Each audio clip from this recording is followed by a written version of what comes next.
And we are live on Twitter. Figure out how to change the name of this so it's not welcome to our live show. That's stupid. Your audio's on. All right. Get some sharing going on. All right, we're up. Okay, shared it. Oh, I need to turn off my fan. Won't take a second. I don't hear your fan. Yeah, but it picks up in the podcast. I've heard it. All right. Do it. We'll start the jingle when you get back. All right. I still got to put a return vent in here, dude, because honestly, man, last Saturday I was fucking cooking in this little room. But anyway, let's get it. There we go. That looks terrible. Trying to find a lighting scheme that doesn't make my face look red, overly red. Not being successful lately. But whatever. All right. Lighting's a pretty big challenge, I think. It took me a long time to get mine right. Yeah, I'll figure it out. All right. We'll hit the jingle. We'll get going. We'll get started today. Welcome, everybody. Welcome, everybody, to episode 60 of the Slightly Above Average Gaming Podcast. I am J007TV, joined as always by SuboneKD. What's good, man? Oh, not much. Just getting started on a weekend. More stuff to do around the house. Been playing an unhealthy amount of Black Ops. Totally head down in the into the whole camo grind, trying to drive through that. So, that's fun. Been a journey there. How you doing, man?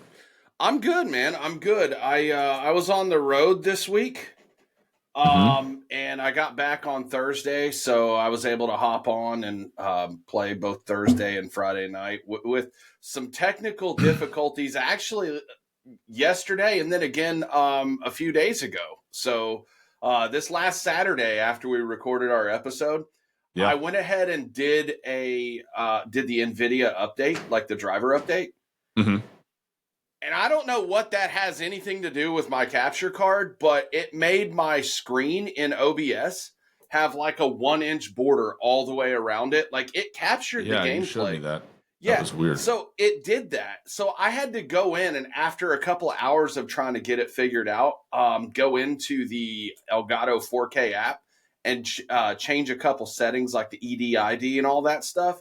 And then it worked. And then now, as we were talking before the episode started, that my mic is just like randomly making me sound like a robot in chat. In both Discord and in my stream, just out of nowhere. So, based on what you said, it sounds like it's going out, and I might be needing to get a new mic or maybe a new cable. Yeah, I would start with switching your USB cable. It's easier, cheaper to do that. But wait, is the back of that should be USB-C, right? Should be. I probably just swapped that out. I can do that today. Start with that. That. See if that changes anything. Yeah, I'll do that today. I always suggest starting with the cheapest possible solution and working your way up to the more expensive one that is going to be where you're going to end up anyways. And you have way more patience for this kind of stuff than me, and it might be because you're pretty qualified on being able to like fix a lot of this stuff eventually. I'm like, I honestly, dude, Saturday I wanted to just burn this whole fucking thing down and start over. Like I have no patience for this. I expect my shit to work every time. Like, you know what I mean? And my wife will tell you I'm fairly impatient about certain things. So understood. And you know what? I'm gonna pitch this. The Rodecaster mixing board is probably the most foolproof, bulletproof, idiot-proof thing you can get your hands on. Here's the problem with software. This is something that's true in general, but certainly I found with audio, because Windows at some point decided to make all of their audio connections smart, which means you plug a 3.5mm jack into any given port, and it tries to remember what that was and what it connects to. That's dumb as hell. And it doesn't matter what port you plug it into; it tries to remember the device, and so it's. The problem with that software is that sometimes that gets out of sync. It gets reset. It tries to reassign stuff. Windows gets confused. And then my problem when I was streaming is it was always mixing up, because I had so much audio going back and forth between two PCs and the console and, you know, my mic and everything. And it was constantly mixing it up. And then I tried to do that mix create pro, and it was all virtual stuff. So on top of it not remembering what stuff's plugged into what, a lot of times it would like it would get confused with the virtual drivers it installed, and then like it would just like disconnect those, and I'd have to go in and manually reset. Like I had to reboot my computers in a specific order, and then turn devices on in the proper manner to get everything to sync properly. If it didn't go. And that's hugely problematic to me personally. Like that drives me nuts. So I bought the Rodecaster specifically because it stores all of that in its onboard memory. So you just plug a USB into both computers and you're done. And since I got it up and running, I've had no problems, none whatsoever. Like it doesn't matter what order I turn it on. I turn them on. It knows where everything is, and it just works. And it's all USB based, or like, are you able to plug like a XLR mic into it later on if you want to upgrade? On this one, I have 4 XLR ports. I have 2 USB ins, multiple headphone outs. So like for example, I have my mic coming in here. I also have, they do have some virtual drivers now, which is fantastic. So I have my Spotify coming out of my, my stream computer into the Rodecaster, and I have it on its own channel, so that in OBS I can get, I can separate Spotify from the rest of it, and then I can have it not saved to VOD, right? And then and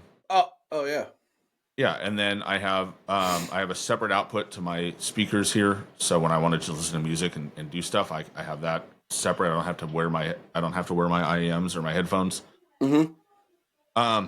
It just does everything. It's such a great piece of hardware. I can't speak to it enough. I wish they sponsored me to say that. They don't. They don't know I exist, but it is fantastic. So huge fan of Rodecaster. But yeah, otherwise, that at the end of the day, I mean, that's the issue, right? Like you are very hardware. Your system, from what I understand, is so complicated. You have so many things going everywhere, and it's all jerry rigged because you're trying to make stuff that doesn't work. I guess that's the best way I can put it for you. You want to know what it all comes down to? It's because when I bought this laptop, and it was because I bought a laptop because I didn't have a dedicated, like, that was going to be like a permanent streaming space. So I bought the laptop just to stream through, and I was playing on my Xbox too. So when I was on my Xbox and going through the laptop, not that big of a deal. It was not a complicated setup. The second I added this PC, the gaming PC in, is when everything kind of changed. And the biggest issue, though, is when I bought the laptop, I didn't check to see what ports it had, like an idiot. So they usually don't have a wide variety of ports anymore. Yeah. Well, I mean, even my gaming PC doesn't have a ton of ports. It has more than the laptop, obviously, but like I would think it would have more. But you start factoring in your monitor with the what's that cable? HDMI. The display port. Display port. You got HDMI cables coming in from everywhere. You got an external capture card. You have an Astros mix amp that has an optical port that neither one of my laptop nor my gaming PC has an optical port. So I had to get a splitter, an HDMI converter, and it's just you're right. See, all that, like very complicated. All that is because you're trying to use the mix amp for more than its intended purpose, and you're trying to force it.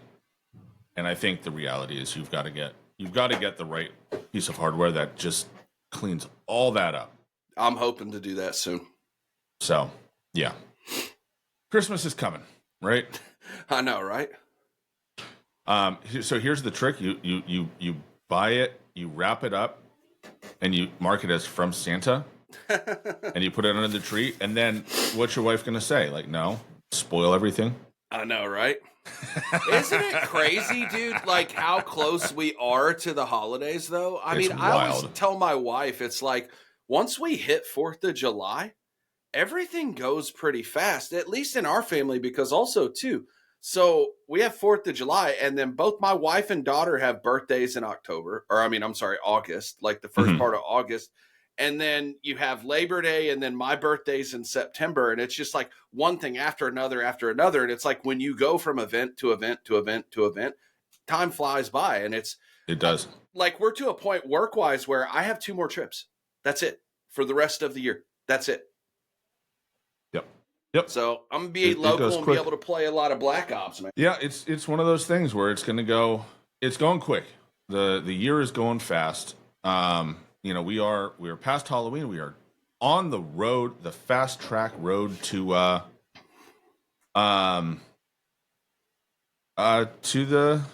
holidays. And then, then when the holidays are done, we are into the 3 dulls, January, February, and March, which are just dull. It is dreary. Some of you covered in snow. There's nothing going on. There's nothing to do. Valentine's Day sucks as a holiday. Pass on that. It's the worst holiday. That and Mother's Day and Father's Day. I fucking hate all 3 of those. They're all Hallmark holidays. Hallmark holidays. Get them out of here. But till then, we got holiday stuff coming on. You have something going on this afternoon. I want you to pitch that hard. I do. Tell us what's going on. So after we're done with the podcast, I'm going to take just a little bit so I can run to the store. Got to stock up on the beer. You know what I mean? Going to the beer store. Going to grab a quick bite to eat, and then I'm going to start streaming. And today I'm going to be streaming, doing a veterans charity stream. So awesome. If I do receive any donations, and the links should be on, they'll be in chat.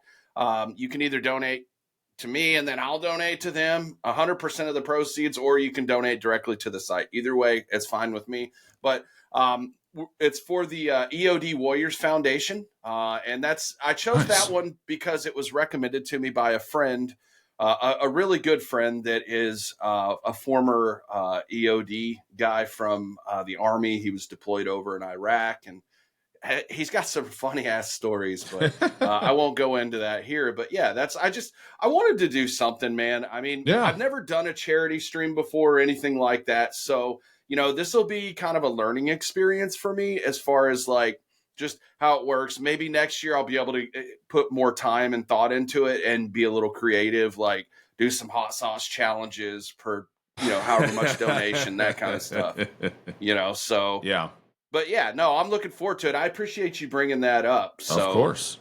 Yeah. So if you don't know, you can find it at on Twitch at J007TV, and keep your noties on. He will be live.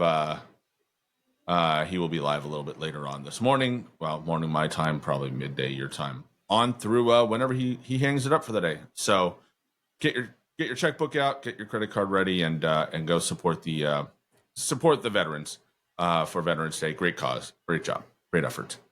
And endowment pack also. If speaking of veterans, if you are a veteran and you bank through USAA, you actually can get the endowment pack for free. I don't know if you knew that.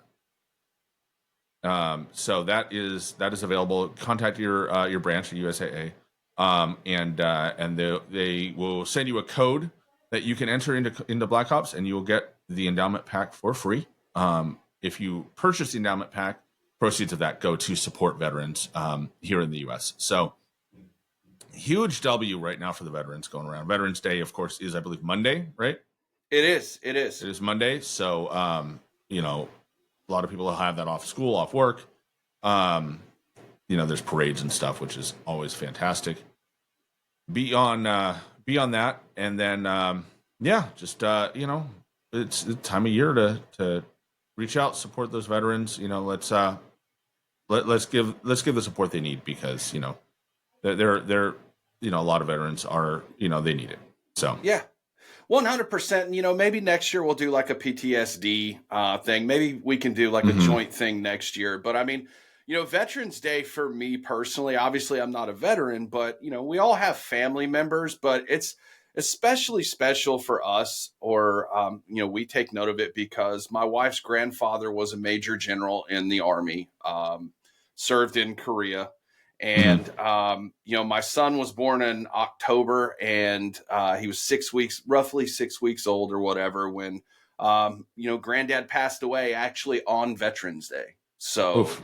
you know, it's a, you know, even more special day for us, you know, to honor him. And then, you know, a lot of the people in my community have actually served, you know, a lot of the people I play with, Kid, Roots, Just Reloaded, you know, Kid and Just Reloaded and Iggy Six, or I Got Your Six, are all former 82nd Airborne. And as mentioned, Roots was EOD. And then there's some others too. I believe Big Mike was in the Army. So that's dope. Yeah, we just, you know, as a show, you know, we want to show our appreciation for veterans and the sacrifices that y'all make, you know, for us. So thank you. We definitely appreciate it. But, so, yep. Tune in later today. Once again, twitch.com/J007TV, and let's get that support going. So, but while you're streaming, what are you going to be playing? Black Ops 6, baby.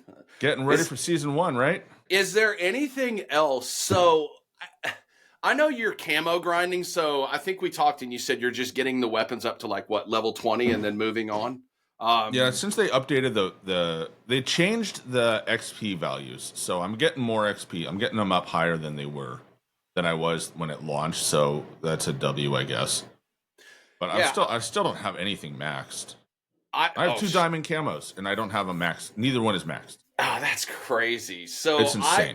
I have, like I said, I have the XM4 gold, but I have maxed out the XM4, the AK-74, the Ames, the Model L, that GP, I forget what it's called. I've got that maxed out. I have almost every SMG maxed out, except for the compact. Like that's the last one I think I have to max out on that. And then I'm kind of working snipers, and I'm also running that XMG a little bit. But man, you can really tell a difference, and as you should, when you carry an LMG as far as mobility goes. Man, you know what I mean? Like it's so much like slower dragging movement, through feet, right? Dragging through mud. Yeah, well, and I have to play different because I don't know if you watch me play this game, but normally I'm running an AR and an SMG or one or the other, and I'm moving, you know, through the map, and having to play slower with an LMG is just not for me per se, but yeah. Well, you know, I think it's good because, you know, I think Warzone has suffered the last 2 years from LMGs that just behave like ARs. You know, you had the RPK, which was great mobility compared to any AR at the time. You had variety of LMGs that you just don't feel a huge enough difference to justify running an AR most of the time until the SGG 44 came out. Right? It was just not a good, I don't know. It was not well balanced, I guess, is the way to put it. It was not well balanced. They have really, like, I think they've really struggled with being able to balance out the weapons as a whole since probably Verdansk 84. Like and I think it started with, I mean, obviously it started kind of in Verdansk 84 with the broken DMR meta, which was the only meta at the time that I loved running because I love the semi-autos. And what sucks about that, though, is because of that meta and how broke that shit was, we'll probably never get a really good semi-auto meta again. Because we've had it a couple of times. We had one, and it was the Interceptor, and that didn't. You had the Interceptor that was broken as hell, but everybody was crying about it. I love that shit, dude. And you accused me of liking the cheese. I'm using a semi-auto rifle going against ARs. Like, yeah, but it was only like 2 or 3 shots to kill at wild ranges. You didn't have to work too hard on it. And I haven't even gotten into the is it marksman class? It's marksman, right? Here, Marksman's, yeah. They kind of changed They stuff. got Like rid of they took battle out rifles. yeah. So Yeah. I haven't even gotten into that. Have you gotten into any of those? I ran the Sarkov 7.62 a little bit, and the AEK a little bit. The burst ones, right? Yeah. That's a burst one. I think the AEK is this. The SWAT is too. I did run that just a little bit, by the way. They're fine. Like, I don't know. I haven't sunk enough time into them yet. I've been focused on assault rifles and SMGs and shotguns. Shotguns are diamond for me. That's that. What is it called? Is it the Marine? The Marine. That shotty is legit, dude. I mean, honestly, it is legit. And here's why.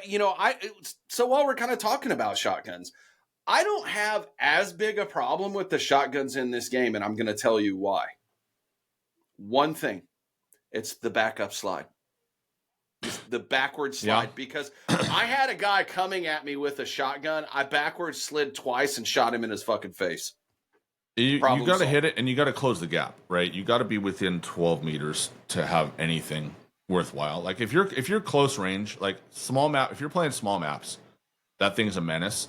If you're on the bigger maps, you've got to close the gap. You've got to be up in their face to be effective with it, and that's a good thing. It's good to have to be close range. I can see it catching a nerf soon, with season 1 a little bit in MP, but the other one, the ASG 89, has got to be one of the worst guns ever. Like it's 3 shot to kill with a headshot.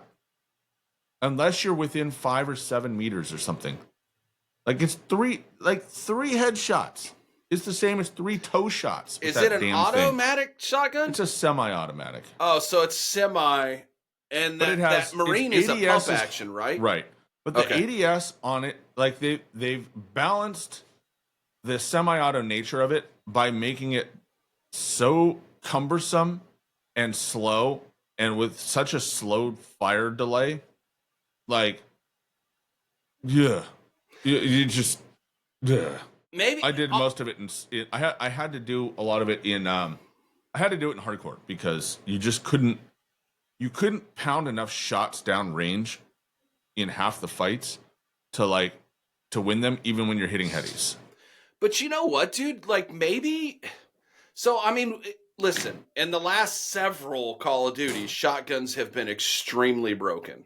Like, just broken. I'm not complaining as shit. Overall. I'm just complaining in terms of having to camo grind that piece of shit. Well, my point is like the fact that they're making you have trade-offs for these different types of shotguns. I think that's a good thing. Like, balance-wise, that's the balance. You know what I mean? Like, a shotgun up close should do a lot of damage. It should. So, I mean, I think we can agree on that. But if you're going to use a semi-auto shotgun, creating a delay a little bit between rounds, or like slowing the fire rate down just a little bit, and then making it a little more cumbersome to use, that's your trade-off, right? It's like, okay, you can have a semi-auto shotgun, but it's going to have maybe a little more weapon sway. ADS will be a little slower, and your mobility might not be that great. So you choose, versus if you want to run that Marine, it's a pump action shotgun, and it's got great damage, great range, and the mobility is good. But again, it's a pump action shotgun, and you're getting, I don't know what the fire rate on it is, but it's not going to be the same as the other one. It's not great. So I think that's a good trade-off. With the pump, it's you hit your shot or you're dead. Like, you hit your shot, you get the kill. You miss your shot, you're dead. Like, and that's how it should be, right? Like, yeah, I agree. And I shared I shared it on just how bad that semi-auto is, but you just have to rat with it. Like, ADS not moving, you just have to rat with it to do well. And dropped like a 7 kill streak with it once. That's crazy. That's terrible. That's so crazy. Terrible. So what's your biggest streak so far? 10. Okay. And that's you camo grinding though too. So like, I'm not actually playing. Yeah, he's not playing the game. I mean, it's double digits. That's still pretty fucking good. But like, It'll probably be higher once you're done camo grinding. It was with the shotgun, with the Marine. Okay. To give you an idea, to let you clue you in on how broken that can be in the right hands. And I'm not the right hands for it. So, but yeah, no, it's guns are good. Yeah, I think you're at like 15. Yeah, 15 is mine. 15 is mine, and yeah, I'm getting a lot of kills. Like, we've had this conversation before about playing for kills versus playing the objective, playing for wins, those kind of things. I was talking with Jigsy about this. Like, I am on our squad the main objective player. Like, when we play hardpoint, I'm the one on the point. And that's fine, because I have somebody who's back there sniping, keeping people off. I've got Jigsy running around doing what he does, and then everyone else. And I'm the one getting on the point. And I'm getting a ton of points that way, which is helping me get my streaks. Although I'm only running, I'm running the UAV, the counter UAV, and then the Hellstorm, which as that thing's been out, I've actually gotten better with that. Like, it took me a little bit to kind of get used to the Hellstorm's the missile, right? The shoulder-launched missile. Yeah. No. I love that. No, the Hellstorm's like the Predator missile that you can shoot other missiles off of it. So, yeah. So I think, I don't know if score streaks count towards your streak, or if that's why I brought that up. So, like, are they counted towards your streak? Yes. They are? Okay. So yeah, it's probably that, because I know that there was a couple times where I got 2 Hellstorms in one life.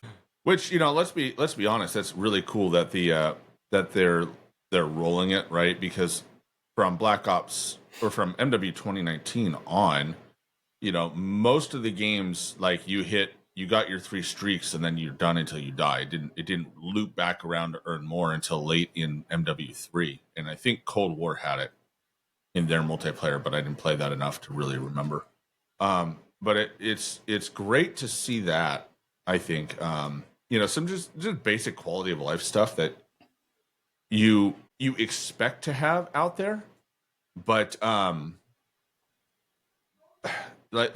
stuff that makes sense, but you just don't see very much. You know what I mean? Yeah, well, it's stuff that's like background stuff that you don't really think about, I guess, in terms of things like that. But no, I think that I think that the way they're doing the score streaks, that, like, it's still, you get streaks, you can get your streaks by just kills, but then also too, they reward you for playing the objective, and I'd be remiss if I didn't say, if you don't want to play the objective, go fucking play TDM or even Kill Confirmed. Like, if you're not going to try to play the objective or whatever, don't play objective games. It's, it's that simple. And that's why also too, like I told you before, when I have certain people hop in my party, I turn off the objective mode, because I know they're not going to, and it's just going to end up pissing me off. So, yeah. But anyway, and for the record, you still have one of the best win-loss ratios. Should be at 1.5 now, right? Yeah, you're a 1.51. Oh wow, which is ridiculous. Nah, we're not done yet, baby. And I'm going to go ahead and say it too. I'm not being carried. I'm in the top 3 on my team almost every single match. I believe it. For kills and for points. So no, you're doing, you're killing it on the objective. Blame Truth will be proud of you. Yeah. For sure. But yeah. So you are about to prestige the 3rd time, right? Yep. To prestige 3? I'll probably do it today. So I think I'm at like 53 or 54, I think. Something like that. Okay. Good. How about you? Still prestige 1. I should hit it today. I would have hit it last night, I think, if I'd played, but I took the night off. What are you gonna what are you thinking you'll permanently unlock? I don't know, man. It's tough. I unlocked not Overkill, Gunfighter, so 8 attachments with my prestige, my first token, which means that when I get to my guns, that they are phenomenal. Right off the bat, especially if ones that I worked on before I prestiged, I was able to go straight to 8. I don't know. I'm actually tempted to unlock the AS Val. I think that's actually what I'm gonna do with this unlock. I just started working on that last night. Yeah, I think I'm gonna do that because that's like literally the last thing you get. So Yeah, I can't work on it because I get it, and then I have one level, yeah, right? yeah, And then it's like I'm done, and it's like yeah, then I have to either sit and not prestige and start working towards that, or I prestige and I lose it. So I think yeah. it's the only gun that makes sense to unlock because A, it's really fun. I know it's fun because I see everybody killing me with it all the time. It runs like a SMG. Like it hits like an AR, but fires, and the mobility is like a SMG to me. Is what it looks Yeah. like. I don't have a ton of experience with that weapon really in any game. Do you remember in Modern Warfare 2019 when that shit was broken with the snapshots? So people would use a snapshot and then be able to fucking wall bang through bricks and shit like that. Yeah, but the recoil was ridiculous. It was like it was the fastest killing gun in the game, but most people couldn't handle it. No. Like even a lot of good players because it was like very quick, straight up, and then it was like it was horizontal, and it burned through ammo so fast that most people would get half the mag out, and then they'd be done before they recovered from it cutting. Let me ask you. So it was hard. I tried to learn it, and I could never master it. Let me ask you this. I think this is a good conversation to have. Do you feel so like that was the one good thing about 2019 and Warzone back then? And we've talked about this before is weapons were kind of a risk and reward kind of thing. So if you had a higher recoil weapon, it did more damage output. So you were rewarded for learning to use that weapon. Lower recoil, less damage. Do you feel like we're at that same kind of place right now? Like, because I don't feel like it's really been that way the last 3 titles, but I'm kind of feeling like it might be like that here with this game just a little bit. I think the question. Well, so for multiplayer, I think it matters less. Even the bad guns, like, are usable in multiplayer. In my experience, that's true. Right? There's not the gun balance in multiplayer is very good. There are certain guns. Look, I'll say this: there are certain guns that really that are hardcore dependent. Is what I'll call them. They're designed to work in hardcore. Really, like I'll tell you that right now. They're designed to work in hardcore, and they're not really designed to hang in the standard 6v6. And that's going to be a lot of your single fire guns, right? Like, there's some of these guns, they just work much better in hardcore, and it's fine. Like you can have guns that are a good emphasis in hardcore versus a good emphasis in standard mode. So okay, no big deal. The balance between weapons so far, I haven't picked up a gun really that once you get a couple levels in and you get some attachments on it is unusable. Like, and that's not always been the case. There have been a lot of guns where you pick them up and you're like, the fuck is this, right?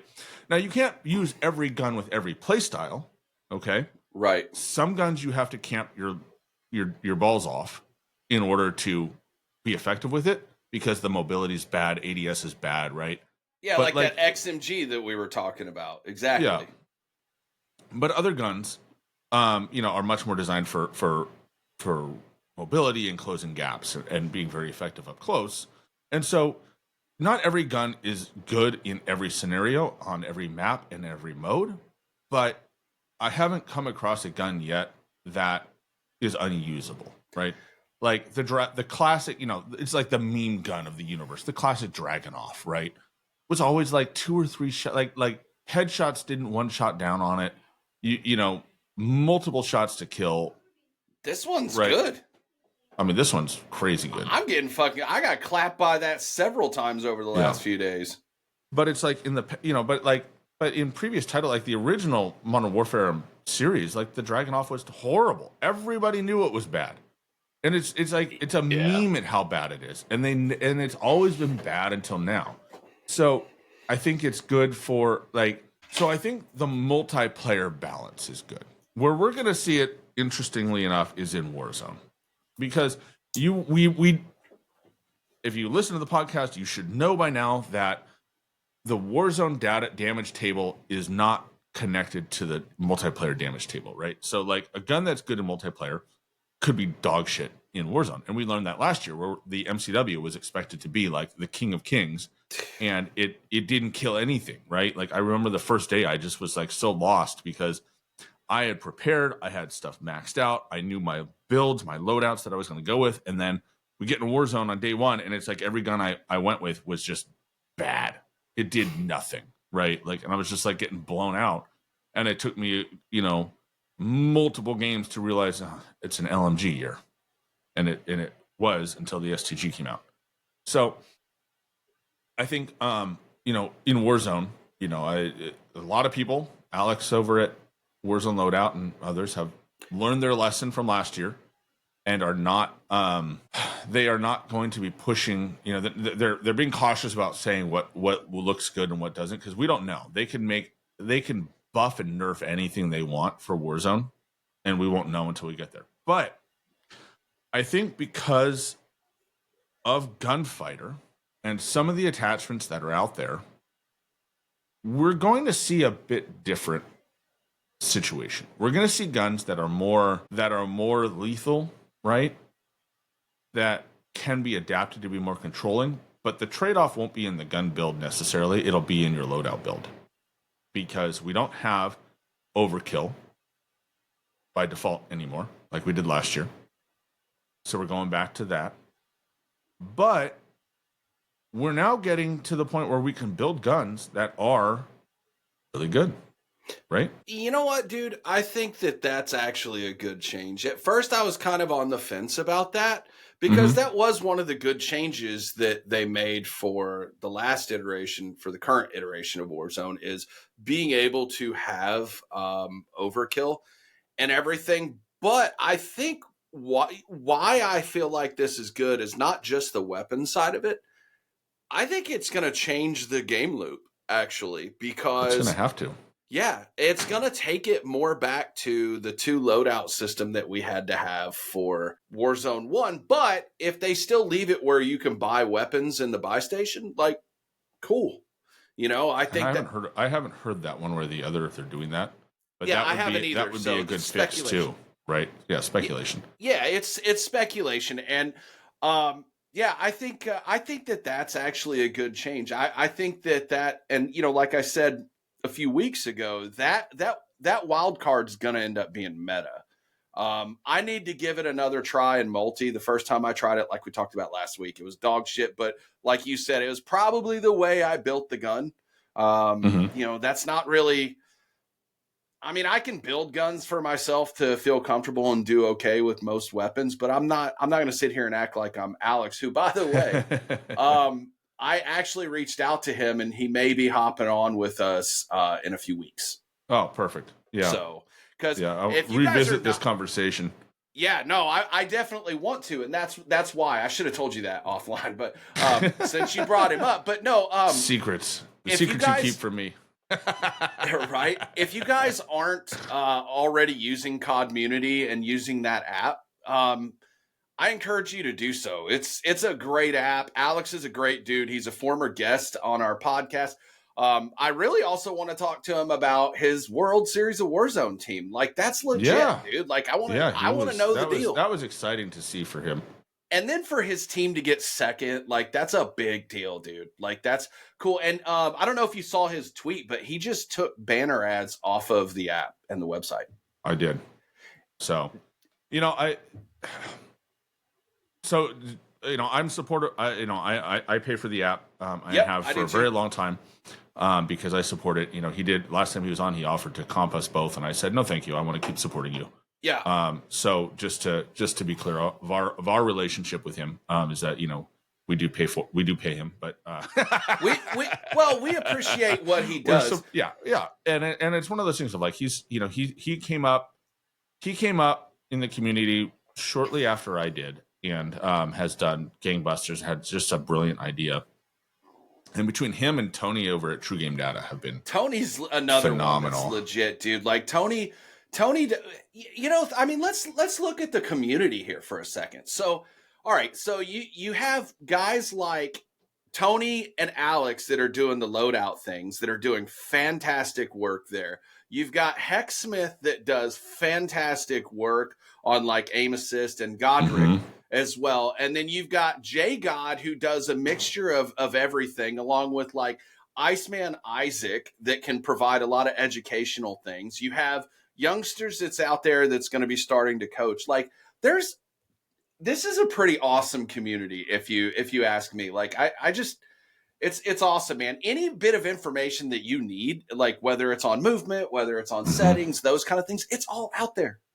You know, and it's one of those things where it's like, it really is a unique position to be in right now, where, you know, in the past, right, like we just looked at what, you know, most people, and this is, I think, where the education skill gap really changes, right? Like before, if you wanted to know, like we didn't know what we didn't even know, right? Like back in the day, everybody just looked at like the little graphs and the little, you know, indicators when they looked at attachments of like what would do what. And the idea that something would be severely or weak, you know, weak gains or severe gains or how much it penalized you was all by feel, right? And so, you know, there's a lot of griping about metas, right? And the problem is, and here's the problem, the good players back in the day, they could figure this out, right? Because the Call of Duty has always been like this way, where it's all data driven, it's all knowable, okay? But the good players would figure out what's what. All right. And in the small communities that existed, right? By today's standards, they were small communities. Like the good players would share their knowledge with other good players. And so the best of the best players in the game, they knew what to run and they knew why to run. And the average player, most players, were shooting in the dark. Okay? We didn't have TikTok. We didn't have social media. We didn't have all of this stuff that we have now to share this information and to democratize it. It was the best of the best knew what to do, and they kept really that information in their own communities. The rest of everybody just kind of did their own thing and were worse off for it because they didn't know what they didn't even know. Yeah. We now live in the world in which everybody can know everything, right? You have that information, so you no longer have to live in a world in which you are getting clacked by someone who is just running something better than you and you don't know that, right? Now there's no longer an excuse really to not know what the best of the best is. And if you choose not to run it, that's fine. There's nothing wrong with that, right? Like I totally support you doing your own thing and running what you feel comfortable with. But you know it now. You have the ability to know it, and you have the ability to craft it the way that it either fits you or it's you know, or that you know is going to provide you the best option. And I think that is one of the best parts of this game, is that information is, you know, the Alex and Tony and J God and these people, they tell us now. Like we have the ability to know what is good. And I think it's great. And I think the developers, if they are good at their job, and Treyarch with multiplayer at least has been this way, yes, they will give us the ability to have multiple weapons that can excel and succeed. Well, look at what they did with the firing range, dude. They put a freaking recoil plate in there because other times people were just going on the side of the buildings. Yeah. So they put a recoil plate in, and it's like that to me, a couple things. One, you know how I used to build my weapons? I'd figure out how many times, like I'd get clapped by the same goddamn gun like 18,000 times, and then I'd figure out finally what was on there and be able to run it. That's how we figured it out prior to all of this information being available. But in my mind, I don't care whether you play this game 150 hours a month or you play it 8 hours a month or whatever. The information is there for you in-game, externally, and social media. It's now in-game. Yeah, that's what I just said, in-game. And if you choose not to use that, that's fucking on you, dude. Like, And it's and like that and for that's anything. and you know what? And that's okay if you don't want to use that. But then, you know, you I don't want to say you have to live with your choices, but you kind of have to live with your choices, right? Like if you choose not to do something, and it creates a negative effect for you, then you know it is what it is, right? Prime example, dude. Fucking cold-blooded in Warzone. You know, being able to counter high alert. You know, I for a long time wasn't running cold-blooded because I'm stubborn, and then finally I went ahead and did it. In case you didn't know, we're going to talk about another way I was stubborn. I gotta eat a little bit of crow. I've got it out there on the smoker right now, you know. So, but no, like you know, again, I knew that cold blooded was the counter to that. I chose not to run that because I wanted to run resupply, and Yeah. At the end of the day, the last probably couple months, I actually started running cold blooded on specific classes, especially like my sniper class, because Mhm. I didn't want to trigger high alert or whatever. Yep. And yeah. your complaints of high alert dropped dramatically. Well, Shocking. I mean, listen, no. So here's the other fucking thing. I still think that perk is cheesy as fuck, and I will die on this hill that if you're complaining about recon, which we're going to talk about in a second, but you're using high alert, you don't have a leg to stand on because it's cheesy as shit, dude. It really is. But with that also being said, I run a lot of the blue perk package. I run blue and reds, and I've actually gotten used to that high alert. It doesn't make me feel like I'm like scratching my fucking neck like a crackhead crazy looking over my shoulder all the time. Yeah. But no, like it's good. So yeah, if the information on these things, all of this shit is out there. Hell, you can even come to this podcast and get a lot of good information too. And I've got from some my good guy information. Sub One. You know, and I got some good information for you right now. Let's get it. Here's where the balance is going to be. The balance is going to be on whether or not you run the headshot barrel with rapid fire, or you're running a low recoil gun. And I'll tell you right now, some of these low recoil guns are beams, absolute beams. With the aims, with the XM4, with a number of these ones that don't do the most damage, I have ripped people off their headies with their against snipers in multiplayer because I just don't have to miss. And I'll tell you right, and they've done something really interesting. I want to talk about the attachments and how these work because we haven't talked about this much. And now that I've got time on this game and really digging into these attachments, one, I don't really think the Prestige is going to hurt people as much as they think it will because the way the attachments work, which is very different. My crow is not ready yet for me to eat. We're not there yet. We're not there yet. But the guns are very viable at low levels, right? Like you get to like level 8 or 9 on a gun, and you've got enough attachments that you could hang in there, and it's because they don't do as much as they used to, right? Like you look at MW3, and it's like every attachment has like 6 different things that affects both pro and con, right? It's like, oh, this will hurt, this will help your aiming sway stability and your ADS time, and it hurts your sprint to fire time, and it hurts your recoil. And it's like there's so much going on each attachment that picking out the right one, it really limits your pool of attachments because the cons of something can be so severe it outweighs the benefits, right? You got to be a fucking mathematician to look at goddamn stats for your fucking attachments. And I was wary of this when I read it because it's like you can make something OP really quickly if you have just dumping positive stuff on it. The attachments that we get now, they don't have many cons, right? Like some of the higher end scopes, the more magnified optics have ADS penalties, and a few of the attachments that really give you a boost have pretty heavy penalties to make it more difficult for you. But they've really narrowed the field on what they affect. So it's like it used to be that barrels would affect like 3 different categories, right? Barrels are very limited on what they do now. They only, it's like they affect range and velocity, or they affect,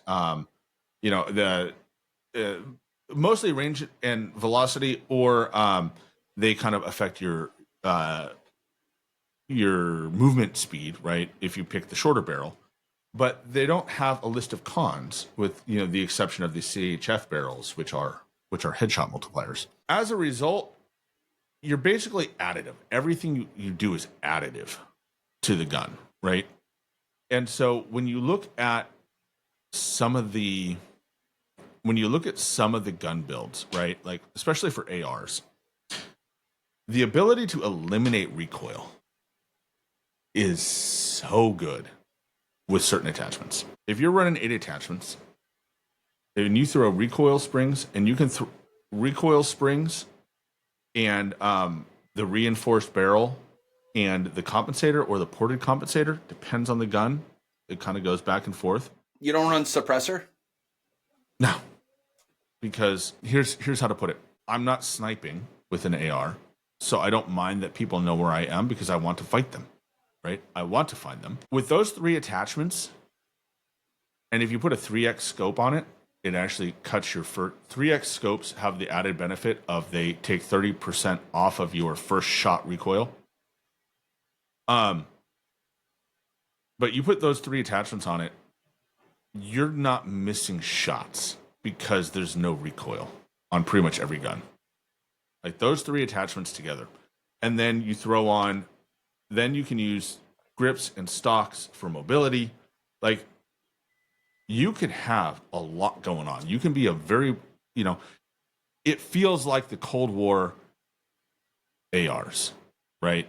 And those generally felt pretty good. They good mobility. They had, very few cons to them and easy to control.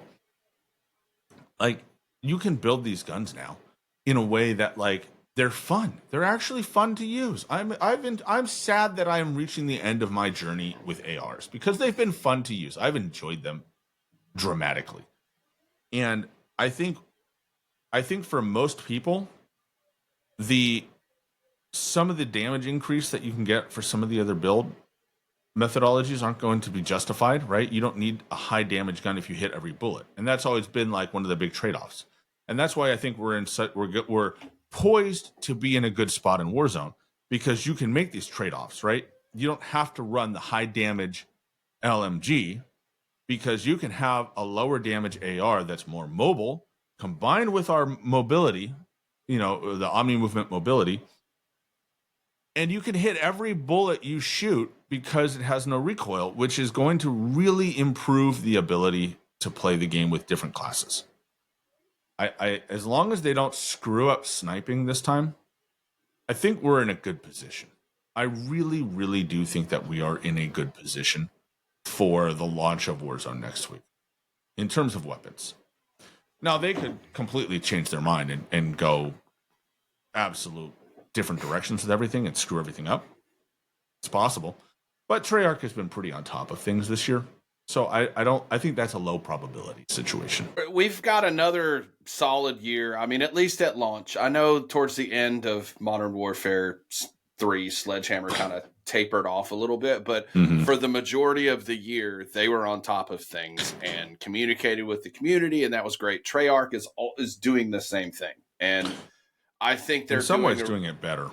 Yeah. I mean, and listen, as a consumer, that's what I want, man. If I'm using a product, like, I want the person or the company that made that product to communicate with me when there's issues, or communicate to the community. It doesn't have to be specifically me, but like, just throw out there, hey, we know this is an issue. We're looking into it. Just like they did with Recon.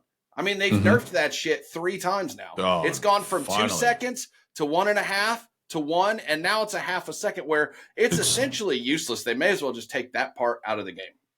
You know what? It's not totally useless. I was running it earlier yesterday before they announced that they nerfed it. And there were a couple of gunfights where it played a role, but they were very, I mean, it was like, it's probably the role that it's intended, where it's like, if you spawn, right, and there's somebody hiding behind the little I'm off camera, behind the half wall right in front of you, right? Like, so if you take 3 steps, you're going to get shot in the ear hole, and you have no way of knowing it. That's where it helps. And I think that's good. I think that's viable. Like, if we have to have wall hacks in the game, which I don't think we should, but if we have to have it, then that's a good one. Like it's a quick. If you're paying attention, I'm not going to get tricked by this guy here. I can make the play on that guy. Versus like normally where it's like you spawn and somebody's camping that corner, you walk out in front of them and you're toast. So I think they could easily replace it. I think they should replace it with a UAV sweep on spawn in. Maybe an advanced UAV or something like that. Something like that. Something to make it worthwhile. Like I think that would be viable. Like a better use of that perk. But all things considered, I think I think it's in a better spot now. I don't feel compelled to run blue. I can go back to running red. Well, the biggest thing for me is just have a damn counter for it. You know, they should have did the UAV ping. You know, then Ghost would. Yeah, like I just want a counter for things. That's all. Like, and I can also say that on the bigger maps, that how it wasn't as bad as trying to play those smaller maps. That shit and Nuketown had to have been a fucking nightmare. Like just an absolute nightmare. Like I don't know how. I don't remember Nuketown being made of paper personally, but you know it is now, and it's like everything's wallbang, baby. Until they figure some of this stuff out and fix the wallbang ability of it. I can't play Nuketown because it's just like, you know, spawn in and I'm getting ripped down by somebody shooting across the map repeatedly. Hey, it's awful. By the way, I know this is just a tad off subject, but did you see that video going around on Twitter of that hacker that is complete dog shit at the game? Like, how the fuck do you have walls and aimbot and you can't kill anybody and you're getting cranked by everybody on the map? Like, that had to have been a bit, right? Like, I don't think so, dude. Like, look, I did the series earlier this year, talked to some guys. I had a third part I was going to do, and I couldn't do it. I just couldn't stay in that world that long. But a lot of the guys I talked to, they run it because they're bad. They're really bad. That shit was hilarious. But back to Black Ops 6. I mean, are we still feeling good about it? Like, I know I am. I still feel as good about this game as I felt last week and the week before and on the beta. So here's what makes it feel good to me, is that the aim assist nerf, which, you know, I've been vocal about in a positive way for a while, and I think it's going to really improve our Warzone experience. Benefit everyone. And it does. It does. And it's not just... It isn't just that the close range nerf. It's that you can break the aim assist lock way easier in this game than you could in the other game. And that to me is the biggest benefit of it. And it's not, and look, I talked to some of the guys I play with IRL, and they're skeptical of it because they're not playing Black Ops right now. The one guy, you know, one of my friends is not doing it, and he's a little skeptical. But I'll tell you this, and look, I've been playing like a damn bot because I got to go for headshots, so I'm not putting on a movement because that means I'm not able to like aim at the head as easily, and that's probably a skill issue. I know, but you know, I'm trying to get aim. You know, so I'm playing like a bot, right? And the Omni movement is effective at disrupting my aim. People can dodge left and right now, and it doesn't track like it used to. Hit the mic here.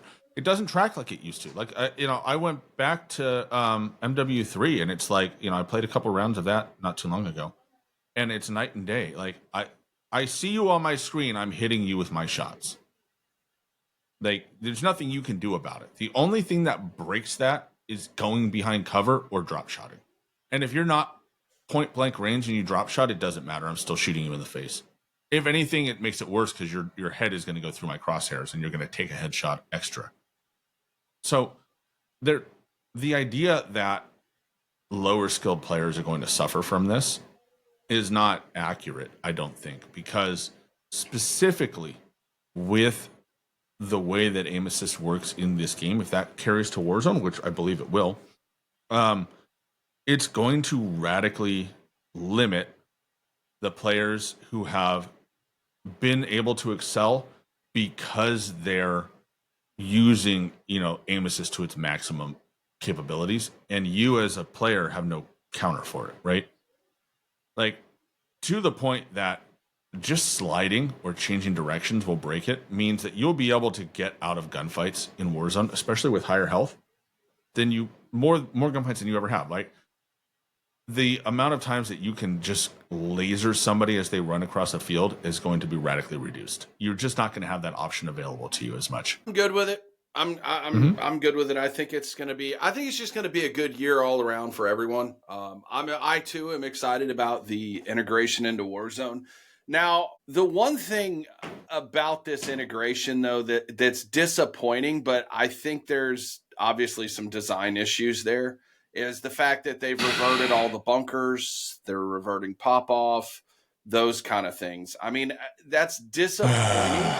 But I reached out to my guy about this, and it's not really quite his department, but I didn't really get a definitive answer per se as to that. But I know that when these maps are built, they're usually built like you're not getting all the environmental art and things like that to start with. It's more or less just a mock-up with blocks, right? Like blocks where the cover is, the lanes, those kind of things. And then they play it and then figure out mechanically how it will work and how it will play flow-wise. Then they come back in and add in all the textures and the environmental art and things like that. So yeah. I think that maybe there's just something in that design that just doesn't work with the Omni movement at this point. It's the only logical explanation I could come up with. So what I'll tell you, from a development standpoint, right? When they make changes to the map wholesale, they're like adding bunkers, right? And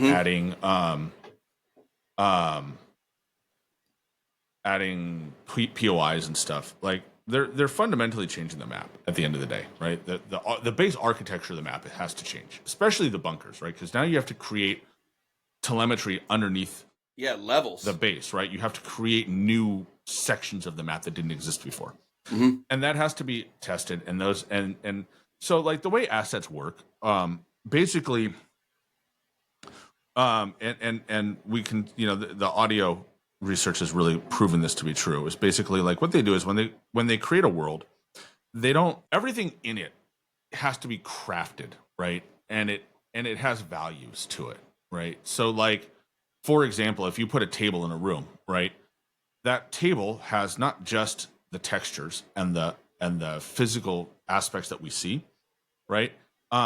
You have to tell it how dense that table is, right? Can you shoot through it? Can you wall bang through it, right? Can you jump on it, right? Does it support you, right? Can you put things on it, right? So, like, if I throw a trophy down, does it go through the table? Does it land on the table? Does the table block the trophy's effect, right? So if somebody throws something underneath, will the trophy stop it, right? Yeah, is there clipping? Yeah. Can you go through the table, right? How far through the table can you go? Or around, like, the area, you know what I mean? Like, how much space in that digital space does it actually take up, right? And so when they do that, they are going to program that table to have certain properties and features, right? And so one of the reasons why game developers do this is that they can put that table then anywhere in the map, right? And everywhere you put it in the map, it has the same properties, right? Because they've defined what the table is. The problem is when you start changing the fundamentals of the map, you have to make sure that all of the things that you've created are updated, right? And then when you are doing something like movement, Omni movement, right? That now we have all these different mechanics. How do they interact with the table, right? If you Omni movement next to a table, should you auto mount to it, right? And this was something that I always ran into when bunny hopping was the thing, right? Is you'd be bunny hopping in a room, and then instead of like hopping to the side, you all of a sudden get into the range of you mantle the table. So, like, I'd be in mid gunfight, and it's like I go from bunny hopping out of somebody's line of sight to now I'm mantling a table, and I can't fight because I'm doing through this table mantling, right? And then I would get smoked. So with Omni movement, there's all these different new skills and new things that happen when you interact with the table, right? So do you bounce off the table? Does you stop when you hit the table, right? Does that stop your momentum? Do you go under the table? Can you slide under the table? Do you mantle the table? Do you bounce onto it? Like, what do you do, right? So they have to redesign and remake all of this physics for the world, right? They have to account for the new shit. And so what they would have done is when they decided that they were, basically they would have started to do this work with Avalon as they developed that map. Okay. When they said, we're going to stop Avalon and whatever we're doing with that in the future will to be determined, right? And we're going to start over on Verdansk, right? They would have then handed Urzikstan as it existed at that moment in time to the developers and say, make it work on this so we can integrate going forward. So you would have had developers working on Omni movement, building it into that world of that map of Urzikstan, so that when we integrate it between now and Verdansk, that movement, that movement will work on that map. The problem is now they've thrown a few updates on there, and they basically don't have the people available to make those updates to the map work with the Omni movement, right? Like you would drop into Omni movement and you would have MW2 or MW3 functions clashing with this new movement and all kinds of unknowns, right? Like what would happen? I don't know. And instead of going through and updating everything that they've done to the map to make it mesh with the Omni movement, they've chosen to just replace the map with the one they have that they've been working on that works. Honestly, I got to give them credit for doing that and not trying to force a square peg into a round hole, because, I mean, think about how everybody would complain if they did that, right? Like left everything the way it currently is and then threw that out there and the functionality of it fucking went out the window. The game doesn't operate. There's crashes. There's all these other issues. Then they have to allocate time and resources into fixing those things because your game, your current live service game is not working. So it actually, while it's a little disappointing, it makes sense. A lot disappointing, especially after. Well, I mean, especially it's after hearing you explain it. I'm totally okay with it because again, I'm at a point with both Warzone and just Call of Duty in general after what we went through in 22, mechanics and how the game feels and how it plays is what I really care about. How how it feels. The maps are, they're kind of important to me, I guess, but I care more about the mechanics side of things. And the other thing too that people have to understand, I think lumping devs in one big group is kind of silly. You remember when, I forget who it was, but I think we both actually shared the breakdown of all the different dev teams that work on these games. And, you have environmental people, you have people who work on the mechanics, you have people who work on how the guns work, people who work on how the score streaks interact with the environment. Like there's several teams that are working that are all trying to accomplish the same result. And sometimes, and this also goes to what you've said about when these updates roll out and they don't always work right off the rip because, the way they're testing in offline environments and, those kind of things, like it's a lot more complicated. And I know I've been one to say you're $1 billion company per year. Like, you know what I mean? Like, but at the end of the day, that's not always fair. It does apply to certain things, but when it comes to something like this, especially something that you said, especially last week, that, these maps are 2 years minimum, of planning and things like that. I mean, like and it's all staged too. That's the other thing, right? Like they're doing it in stages and sections. It's not like they just do the whole map in one fucking fail swoop. Yeah. Yeah. It's not like, So, I mean, it's one of those things where it's kind of like, and I've talked to a couple of people that do this stuff for a living, and it's like they all agree that, this is probably what happened, and it makes the most sense of why they'd revert it. It's not like they just woke up and said, we're going to just take all the fun stuff away and screw these guys because they hate us. It's just, and look, here's the thing. Would you rather have ranked and a boring old research, Urzikstan map, and Verdansk dropping on the anniversary week, like dropping Verdansk on time and having it be phenomenal and bring us back? Or would you rather have the arguably less than stellar changes work and have Verdansk be delayed or be shit or broken? Yeah. Put the resources on Verdansk.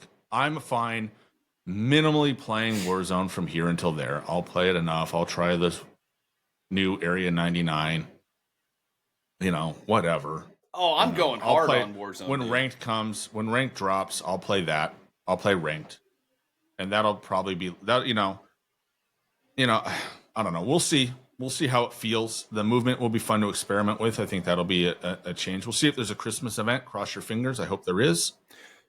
Snow, baby. I mean, hopefully they bring that back. And then it'll be, a couple of months of just doodling around while we, playing ranked until we get to Verdansk. And when Verdansk comes, it's gonna be all in, right? Like that's the hope. That's what I want. Don't say that phrase to me again, all in. Because the last time I heard that, my owner, Jerry Jones, said this offseason they were all in and didn't do shit. And I'm still scarred by that, bro. But that's because you're a Cowboys fan. Like, that's just... it's true. Hey, do you want to go over the patch notes first, or do you want to just go over the blog post? Probably just the blog post, right? The patch notes are they nerf the hell out of that stupid perk. Yeah. Good. Done. That's what we want. So, yeah. So Season 1 Reloaded blog post, or Season 1 blog post is out. We have the roadmap, content out the ass. Like I don't think we've seen more content on a season. We have 1, 2, 3, 4, 5, 6, 7 weapons and 2 new attachments dropping. Bundles, new Warzone map, new zombies map, new mode in zombies, operators, of course, because bundles, BR ranked, big map on the big map now. Thank you. Are they still keeping Resurgence ranked? I don't know. I mean, I haven't heard. They should, for those who want to play that, but I guarantee you're going to see that player count drop. Sure. A lot of the competitive players are going to move back to the big map. That's what they've all been asking for. Yep. We have new modes in multiplayer. We have 1, 2, 3, 4, 5, 6 new maps coming in multiplayer.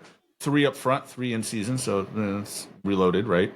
And we've already gotten a new map. Well, we've got another map, with the Nuketown. We got an additional map. So that's pretty legit. That's like 2 weeks after the game came out, right? Or was it a week? Yeah. So, also W. Mm-hmm. So, yeah, I mean, great. It's 2 more modes. The new maps look pretty good. Most of them are 6v6. There's some bigger ones. Oh, and 10v10 mode. I think 10v10's out already. Yeah, I think that's live right now. That'll be better. There's some maps I think that need to be 10v10. The snow map needs to be 10v10. I think 10v10 will play better. Like, some of these maps might play a little better with more people. Yeah. You know what? You may be right. We'll see. I'll try them. I'll be trying them again once I get to some of the guns that need a bit more range to them to play well. Like snipers, I think will be better off. I'm just getting into working on those, by the way. Yeah, they're interesting. Season 1 Reloaded brings so we'll have Nuketown out. Snow version. Christmas version drops next week, I think. I always love the Christmas events, minus that Krampus bullshit. Don't disparage Krampus. We all love Krampus. He ruined the greatest clip of my life. Fuck him. Oh, it's great. Ransack is a mode, comes out. It's going to be a like plunder variant of 6v6, which will be interesting. That's interesting. So cool. Prop Hunt. If you've never played Prop Hunt, that's a fun one. It's fun to play with your buddies, if you just feel like vibing and just fucking around. Prop Hunt is on one a of Friday those modes night. when you're cracking your second 6-pack of the night and you guys are just done being competitive, like, play that mode. That mode's fun. Party modes are great. There needs to always be 3 or 4 party modes, like a party playlist where it's like It doesn't count for anything. You're just playing for fun, and they're goofy as hell. Like, I've had some fun games in party modes. So there's some LTMs coming around the holiday season, which is cool. And then, more content.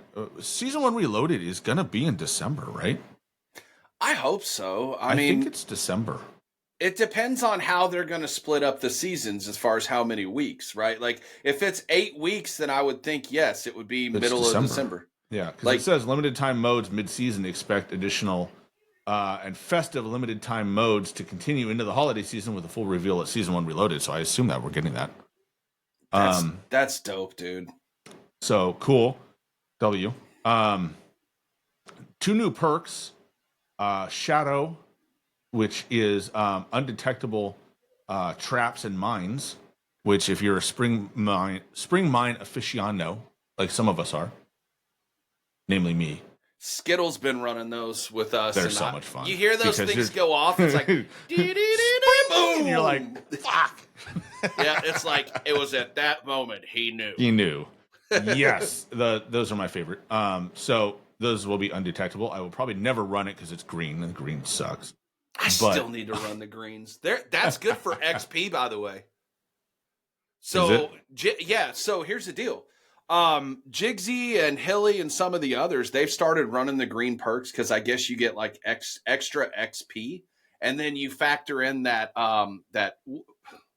what's that? The field upgrade that blinds everything, like it makes fuzz on your TV almost. Yeah, on the mini-map. Yeah. Like it adds a shitload of XP. Like green is where that's the XP class. Like you get a lot of XP. Maybe I need to run green. All right, maybe I'll eat crow on that one. I'll let you know next week. I'll run green today. Yeah, let me know. And then let's see here. Shrapnel radar mid-season recon. It's a blue perk. This is interesting. This is an interesting perk. I kind of like it. I'll try it. Dealing blast damage to enemies will reveal them on your mini map. So, you toss a nade or something, or you toss a flashbang, and it not just stuns them, it will actually pop them up. You get a dot on the mini map. Interesting. So could go well with people that survive the undetectable spring map. Yeah, spring mine. Yeah, and I think also too part of that deal is using perk greed. By the way, that wild card. Yeah, that could help. Yeah. Score streak. So we got another score streak. A lethal score streak. The hand cannon comes back. This was from Cold War, I think it was. It was one in Cold War. Basically, it gives you a 50 cal that one shots at all ranges, I think. Hipfire, super hipfire accurate. Just the people that are good at it, it's going to be a menace. And then high roller, wild card gives you the ability to have an additional score streak. So 4 score streaks. So that's cool. Probably won't run that for the camo grind at least because something small maps don't have that. Black Ops 6 ranked play comes out. Some changes to ranked play. Now we're going to get more ranked play information for Warzone later, like before the Reloaded, because Warzone drops with Reloaded. So we'll get that in probably December. Yeah, I'd say probably early. So we'll probably go 2 weeks into the season, and then they'll start dripping that content out. Yeah, but so play access, they've changed it from simply being level 55, which didn't stop anybody because they just basically rubber banded their put rubber bands on their controllers and just let it go for cheat content. A damn cat brought a damn mouse in here. Fucking just go deal with it. Stop playing with your food. Hey, this is what happens when you live on a farm. Yeah, I know. And Wait till they start cold. bringing in baby cold, rabbits. So they're coming in. Yeah. Brought a squirrel that's bigger than the damn cat. Anyway, so now it's instead of it being level 55, which was super easy, and cheap providers could actually sell those accounts for regular play and then resell them for ranked play. So double dipping their profits there. They actually now you have to have 50 wins. That's so actually you not only genius. have to play the game, you have to actually win. Like you don't have to just be time in game. You have to actually win. So that's a W. I think it's not going to stop it, but it will be more of a pain in the ass, and they have to be more diligent. Because to get 50 wins, even if you're running cheats to get 50 wins, you're probably not going to get there before you get banned. Exactly. That's what I was just about to say. That's why that's a great... Like, the people leveling it up have to be careful, right? They can't rage hack. They can't be goof. They can't go all out. And they have to win the match. And so, depending on the mode you're playing, if you're going balls out on what's it called, on kill confirm, the kill based modes, you're probably going to get banned before you get 50 kills, or you'll be in the shadow ban loop by the time you get there. I wonder how that could work for Warzone, though. I know we're going to get details on that, but 50 wins in Warzone is fucking hard. That took me all year. No, it'll be last year. It might be more placement though. Yeah, probably be something. I'm curious how that's going to work. Yeah, but at least they're trying something. Yeah, and they kind of made it. I think too, kind of limiting how. So it's like an anti-cheat measure, yes, and it's also kind of like it's going to make sure that you have a certain amount of proficiency before you play it, right? So that you can't just okay, I'm terrible at the game, I never win, but I'm going to try it, and then you get stomped and you get discouraged right away. So it's like by the time you're able to play, you're at least ready to play in bronze. I think that to me, because and that's the thing with ranked, right? With ranked, you have to be able to play to win. And if you just play to goof off and you're like somebody else who's camo grinding whose win-loss ratio is like 0.5. I don't know who anybody that would be. You are going to go into ranked completely ill-equipped, unprepared, and unable to play the objective, right? And if you're that kind of person, you'll just never qualify for ranked, or it'll take you a very long time to qualify for it. Versus, anybody would be in ranked. Ranked was miserable in MP because you just had no teammates that could do anything unless you brought your own squad with you. I may actually play some ranked multi on this one. Yeah, we'll see. If I've got the right team. If I have people that want to play, I'll play with them. But if I'm solo queuing, I ain't doing it. Again. And then they changed up the skill rating. So before you had two different things. You had your rank, right? Bronze, silver, gold, etc. And then you had the skill rank, which was like 1 through 50, which I thought was kind of a weird thing, right? Where it was like basically it showcased who won more, right? And so in Warzone specifically, but also in multi, I believe, basically like when you won or you placed highly in Warzone, like you would get rank points towards rank, and then and so the more you win or placed highly, the higher up your rank would go. So you could be a gold player and like a low rank if you were being carried, right? And you didn't win very often, right? You just played a lot. You could get there without winning much. So you could have like a low rank and a high thing. And also, if you were a high rank and you were sitting in silver, or in gold, right? That would be an indicator that you were pretty hard stuck in gold, because you just you could never seem, if you're stuck in gold, you can't get out of it. So it's a way to basically matchmake and make sure people are where they're supposed to be. Even like it was a weird system. It didn't do it. No, it didn't mean it was thing. Yeah. So the current thing, they just got rid of it, right? Everything is your gold, silver, platinum, diamond, whatever. Like that's it. Like they got rid of it, which I think I think it's smart. Simplifies it. You don't have to deal with the rank stuff. Just you're either gold or you're not. Forfeit is a new thing, which if you're getting spanked or your teammates quit or drop out or get DQ'd or whatever, you as a team can all vote to quit and forfeit. Whoever's left. Mm-hmm. You Okay. can vote to forfeit. And if you vote to forfeit, then you lose. It's like if you lost, but you're not getting, but it's like sometimes, it's like you run against a team that's like flying it. And like, I've had that before. It's like there's a team that they got comms and they're going, and I solo queued in with a bunch of fucking wall lickers. And I'm just getting creamed. It's like, I don't want to keep playing that. Like, especially when SR counts. And I'm not going to get, I will lose SR the longer I play. I will lose SR more. Mm-hmm. Versus, I have no chance, and this is one of the big gripes is you have to win to gain SR. So if you're not winning, you're not going to gain SR. It's just how much are you going to lose. But if you quit, you get penalized, right? It's kind of like, right. So they're solving for that, which I think is a W. At the end of the day, it's going to help people. It's going to help encourage people to play more because they, if you spawn in and your teammates are wall lickers, you have a way out where you're not just going to get obliterated for it. So, and then season setback, and I hope, and I'm guessing this will come. You were no longer being reset at the same rate. So if you're bronze or silver, you will never be reset at the end of the season. Because that's probably where they're going to be anyway. Mm-hmm. If you're gold or platinum, you're reset to the start of gold or platinum, which is good.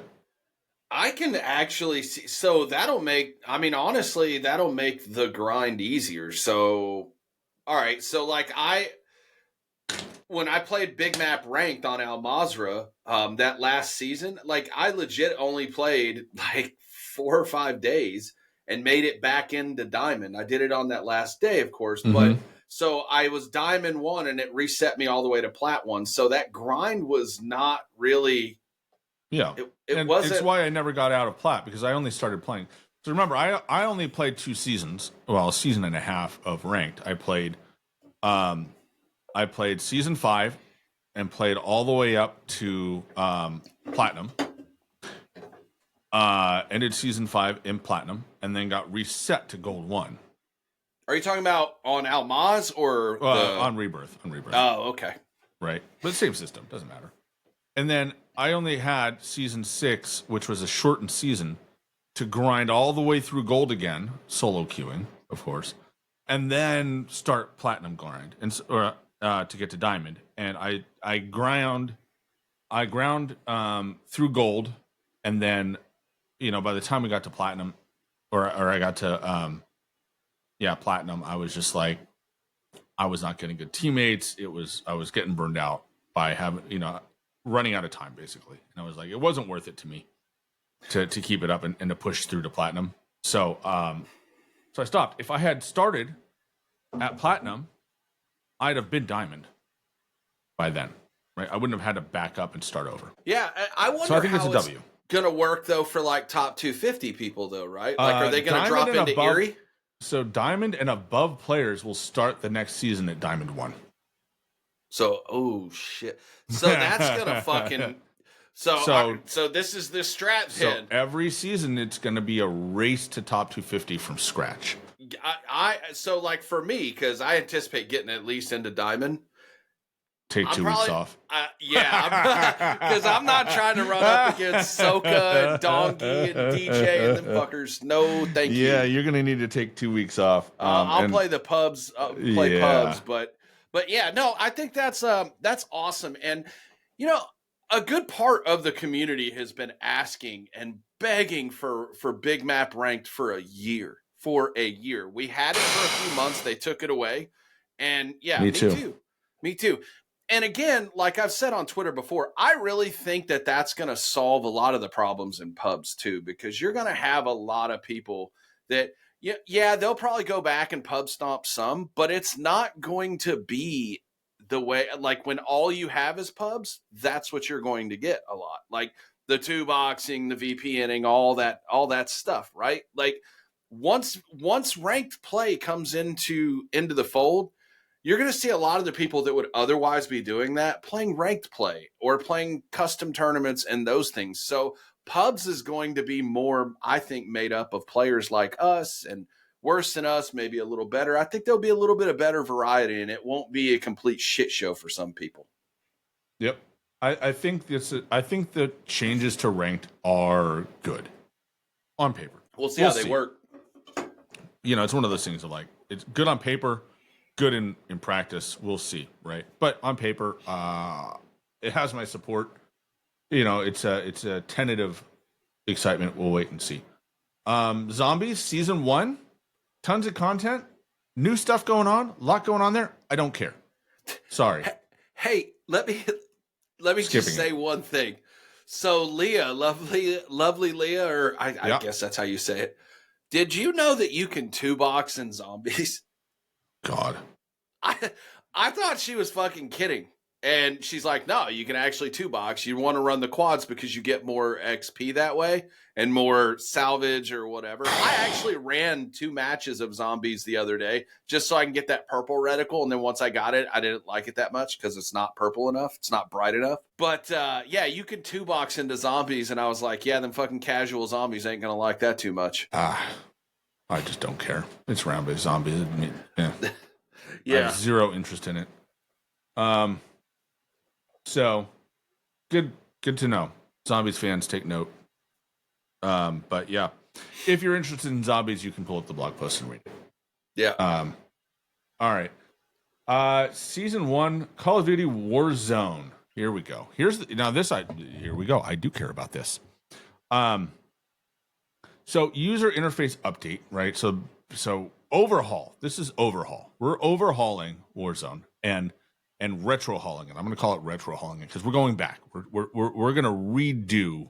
We're going to go back to where Warzone worked the best in a lot of ways, and hopefully we'll go back in more ways than this that they haven't told us yet. But the highlights, you know, we get the integration, we get some new stuff in game. The perks are being overhauled. Area 99, we get a new resurgence map, which, you know, is either good or nobody cares. Like, take your pick, right? It's not Rebirth Island, so as soon as Rebirth comes back, nobody's going to care. Let's be honest. Well, actually, somebody made a point that with this Area 99 map coming out, if they have Rebirth out at the same time, it's not really... Yeah, like, it's not the smart thing to do. Like, they should take Rebirth out of it and let 99 have its thing. Rebirth will be out for a week. Only a week? Mm-hmm. It'll be a rotation. It'll go in a rotation. Like it did before. Like, that's what bring back a Sheikah, is what I'm saying. Get the fuck out of here. Well, no, here's the deal, dude. I got Resurgence players sliding up in my fucking mentions every time I talk about a Big Map BR, so I'm gonna start like saying some crazy shit like that and be like, they need to bring back a Sheikah. You're offending me. Yeah, you're offending me, and I don't know what else. I don't know what to tell you. That's all right. I'm about to eat some crow here in a minute anyway. It'll be good for you. So Area 99, I think it looks interesting. It's an interesting idea, like the manufacture. Like, I think it's fun to me that they created this lore, right? They created this lore of Nuketown, where, you know, here's where they manufacture Nuketowns. That's dope. Like, that's cool. Okay, that is kind of cool. That's pretty from dope. a lore, like from a top level standpoint. That's cool that they did that, right? I love when they do that stuff where it's not just like, here's a map that exists because we made, you know, because we made one, right? Like a Sheikah, actually, dude, is fucking wild. Like that. What? When have we ever had a Call of Duty set in Asia anywhere? Japan, right? Like, yeah, like, and that's what the. I mean, there's the Tokyo map, Modern Warfare 3, but MW2 lost the path, I think, when they stopped having a narrative story at all. Agree. They had no narrative story on anything they did. They just did threw stuff. Random shit out there, dude. Yeah, and that was a big mistake, I think. And so we're adding narrative story back is good. That's it's a win for everybody. It's a win for the game. It's a win for all the things that we're excited about. And so giving this Area 99 a reason to exist, I think, is great. Very fun, very cool. You know, it's hard to get a sense of how it plays. So I've talked to some people that played it at Next, and they all said it looked like ass, but it actually played pretty well. Mm-hmm. So I think, you know, I think as a map, it's a good idea. I have no problems with it. Obviously, you need to get in it and play it and see how it actually plays and feels. So we'll do that next week. But the But otherwise, it looks drab. I'll say it. It looks drab from the trailers. J God took a screenshot and they might have colored it up a little bit, but generally it looks like a drab desert map. So a little disappointed. Hopefully it's colored up more. It looks brighter in some of these pictures than it did at Next from some of the screenshots from that. So we'll see how that goes.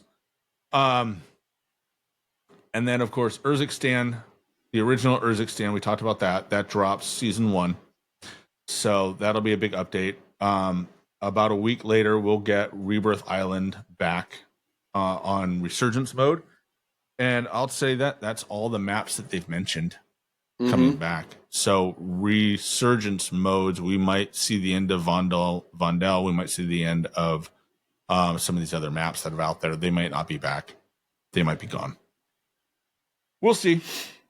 Or they might be new content later. Who knows?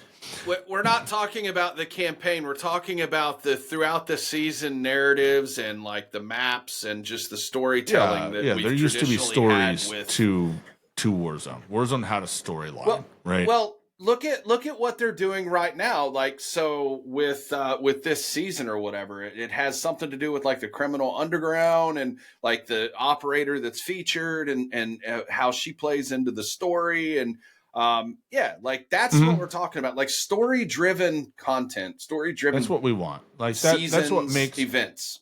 It. Did the story always make sense? No. Did you have to know the story to enjoy the game? No. Was it a nice touch, and did it do a good job of tying together content? Yes. And it gave a reason for stuff to exist, and they could do things with the map like the satellite fall, right? Like there was a reason to have stuff falling out of the air. Well, Stadium, your favorite event, Stadium, how that got blown up and how they introduced, I can't remember what was the faction that they introduced there that it was Graves. I don't remember. Yeah, Shadow. I don't know, whatever. Like that was years ago. But it's like versus like this year, like this last year, right? Like they just dropped what's it called? Not Storage Town, Superstore. Just added it in. It added in it. It was like, and now they're Superstore. Huzzah! Well, here's 3 days of social media campaigns about checking out at the store. It's like, going bye now. Come on, right? Like nobody cares, right? Like nobody cared about it. No, it wasn't. There was. It was weird. It was weird. It was weird. It was weird. It was a weird. It was a season reloaded drop, wasn't it? Like that wasn't even it was in like the middle of nowhere. It was just kind of like we're just doing something to do something so that you'd shut up on social media about us not adding content. Like that's what it felt like, to be honest. Which very very well could have been that. Yeah. So, the story-driven content, I think is good. I think it's good to bring that back. I think it's good to have it again. It's fun. It just adds a fun thing to it. Because then you get like variant operators and stuff that like that. It's all stuff that ties together. Like, yeah. And it makes bundles make sense. All right. Yeah. So, So Resurgence at launch. We'll have Area 99 and Rebirth Island, so they'll probably rotate those two maps. Plunder comes back later in the launch window, so probably another week or two until we get Plunder back on Urzikstan. And then ranked play at the reloaded point, so probably December. Merry Christmas. Can't wait. Sorry. Merry Christmas to everybody. But they don't give us any details. We know it's coming back. That's all we know. Probably some of the changes will be mirrored to what they did in multiplayer, which I think let's see how multiplayer goes and see if it works for Warzone. Dude, I still got to put together, I got to figure out what I'm doing ranked squad wise. Yeah. I got to figure that out. Yeah. But we get new cinematics and looks like we'll get to, hopefully they'll turn on prox chat in the end circle so that you can talk shit, because that's been sorely missed, in my opinion. You'll also get to emote them in like in S&D, because that was like the complaint. No, but in Warzone. Come on, we're in Warzone. Oh, are Like, you talking about at the end? Like at after the the end, match like is over? somebody Okay, wins, gotcha. and then everybody else who's dead can just scream at them and call them you cheater, fucking cheater, cheater, cheat. cheater, Yeah, cheater, yeah. cheater, cheater. Yeah, like I missed that. And then let's see here. So all new cinematics. Hopefully Graves will shut the fuck up. I'm so over that dude. I don't want to hear his voice It's gonna again. be Woods. I bet it's Woods. I don't want to hear anybody. I don't want to be talked to. I want a plane flying in when then us walking dramatically to the launch ramp and then jumping out of it. That's what I want for infill. That's what I want. Let's get back to that. Exfil, I want to emote. I want to dance in somebody's face because I won the game and they didn't. And I want all the, and I want the little rewards, right? I want to know who was the pacifist, right? I want to clown on my teammate for that. Like, that's what I want. I want to be able to do this I have a clip that I did this in Verdansk to a downed enemy right before I finished him, where I went, yeah, I want to be able to do that. Basically, at least you can emote on them, even if you don't get gestures back. At least you can do something. Like, they gotta add some more emotes too. By the way, they're not very good right now. They haven't put anything in the store. There's been one thing in the store. Right? It's true. So yeah, those things are battle pass. Those things are going to come in battle pass. Are going to come in what's it called? Black Cell bundles. Bundles. Black Cell Battle Pass. Yeah. We're gonna pay for them. And that's got the Black Cell off the rip this time. Because I got that Vault Edition. Yep, Vault Edition. Loadout weapon integrations. Ooh, it's gonna be great. I'm so excited because you're gonna get to actually like flex on some of these things. You have the wild cards are coming in, so you get a primary weapon, a secondary weapon, a melee weapon, which is going to be cool. No longer having to pick one when the when the situation calls for it. Like, there's times where it's like I have to beat somebody with the butt of my gun, and I'm not going to win because it's not good enough. I can pull, if I'm smart enough, I can pull out my knife and be effective close range. Stab a bitch, bro. That's right. You get your tactical, you get your lethal, 3 perks. They're redoing perks. We'll talk about that in a second. And then the wild card is there. So they're not doing the bonus perk, I don't think. Right? You pick 3 of the same color, you get the bonus. I don't think they're doing that. And then obviously no score streaks by default. There's new score streaks coming too. Yeah, by the we'll talk about those in a minute. But yeah, so they're all the gunsmith stuff from MW3 moves over. From Black Ops 6 moves over for Black Ops 6 guns. So that's exciting. And then they'll have the I think they'll have all the weapon, all the attachments and stuff. And then they have all the weapons are sticking around. They're not vaulting anything, which is I still think that's crazy, dude. I think that's a tactical error. I think they should modify. Here's what I think they should do. I think they should modify it based on usage, right? Like, so isolate out like the gimmick weapons, like the crossbow. I hear you, crossbow Mike. I know you're there. Isolate crossbow. Isolate, some of the more unique melee weapons, right? That are just kind of like they're just meme weapons at this point, and keep those around, right? Like we don't need 8 different crossbows, but just have like one that is relevant, right? Let that be a thing, and then go through and keep the top 2 or top 3 weapons in each class. And vault everything else. It's pointless for that shit to be in the game. I mean, honestly, dude. Like, I'm going to use a fucking TAC 56 at this point. That gun hasn't been relevant in a year and a half. Why would I use it? Vault it. Yeah, so that's what they should do. But right now they're not. It is what it is. The snipers could be interesting, though. I wonder if they'll make at least some of these other snipers. Because, and that's the other thing, too, that the community just kind of let go away. Is since we're talking about weapons and things like that, like, remember, there was rumor, and I believe it came from J God or Modern Warzone. It came from multiple people who were all told directly. Yeah, make snipers one shot without a special attachment anymore, and that never happened. Well, I guarantee you that option got yanked and got pushed back or shelved. I'm not sure which, but not one-shotting is definitely an Infinity Ward kind of thing. So we'll see. Hopefully that is the case and that the intervention will actually intervene, because that would be cool. I still can't believe the hype behind bringing that gun back. And then they fucked it. They just fucked it. Well, and you notice one of the weapons they're bringing back for this that they're bringing in is the Barrett.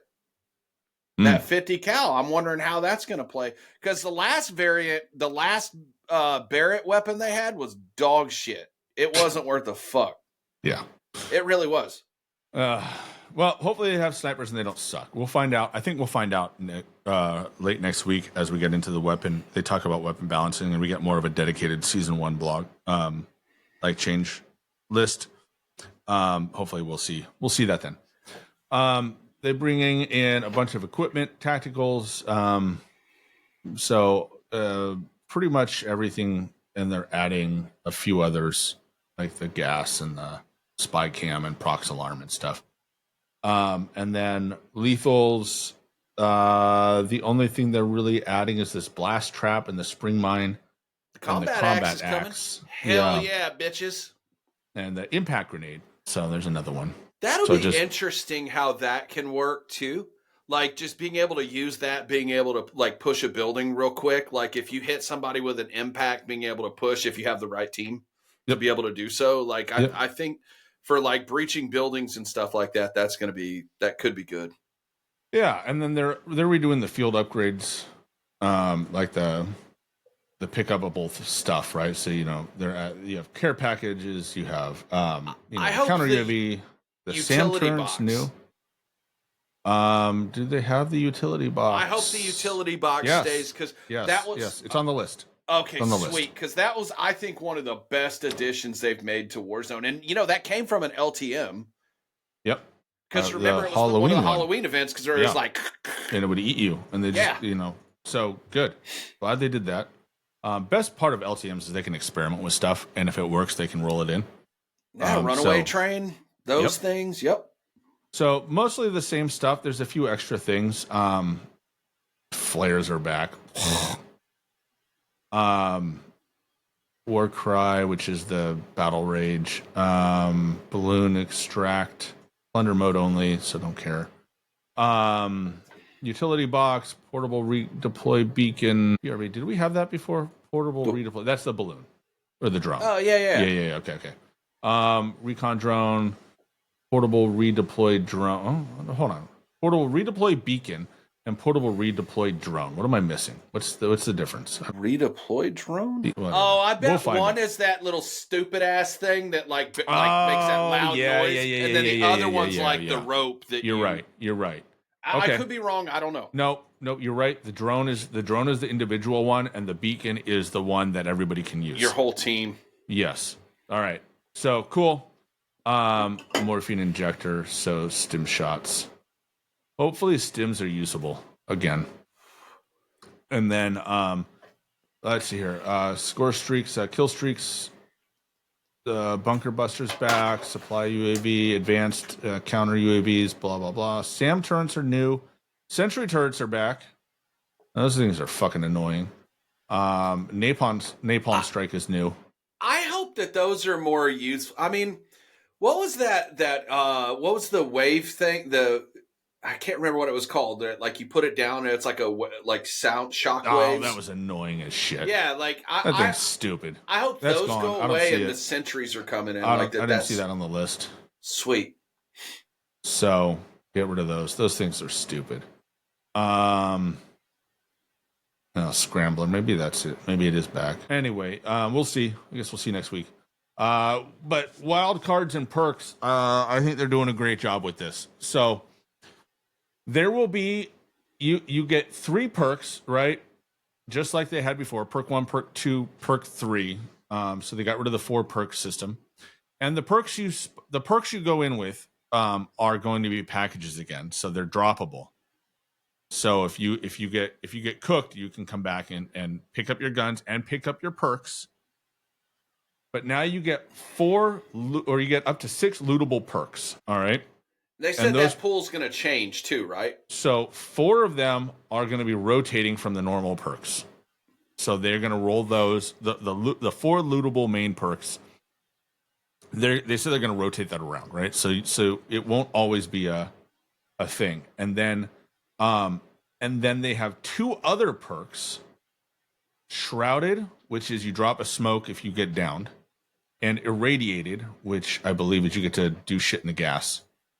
You can plate in the gas, and you can do other stuff. So that's going to be an interesting perk to watch. But those are only available if you loot them in game. You can't pick them. I don't like the addition of the irradiated perk, and I'll tell you why. Because now it's made it to where if, like, at least for the current Warzone that we have, I don't know how it's going to be moving forward, but like, if you don't have that irradiated perk and you're just a little bit in the gas, you fucking legitimately cannot plate until you get onto the other side of the gas. And I don't really care for that much. Like, that was one of the things. It's like the equivalent of having a gas mask even though you still take damage. Yeah, but I mean, even with a gas mask, I don't think you're able to plate in the smoke. You have a gas mask, you can plate in the gas. Can you? Yeah. They had a bug though all through Warzone, MW3 Warzone, where like the gas mask had to equip itself, and so you could get in there, and it would, like, if you were doing something it didn't equip, and so then you would take damage, and it would interrupt stuff. Like, it was stupid. Like, it wasn't working very well. Yeah. But it was only if you didn't have a gas mask that you couldn't plate while trying to get. If you don't have a gas mask and you don't have a radiated, stay out of the gas, dummy. All right. Well, sometimes you can't fucking help it, bro. Well, be smarter. Whatever. So I don't know. So those two perks are only lootable. You have to find them in game. And so you can pick up those two and 4 others. So you can loot a total of 6 perks in game, plus the 3 you brought in. But you can only equip 3 at a time, though, right? No. You can only pick 3 for your loadout. So you pick 3 perks, one from each column, right? And then in the game, there are, from that list of perks that you can choose, there are 4 perks on the ground that you can find. But can you 3 at a time, though? You only run 3 at a time? You have your 3 perks that you pick, right? Set those aside. Loadout perks. You have your loadout perks, right?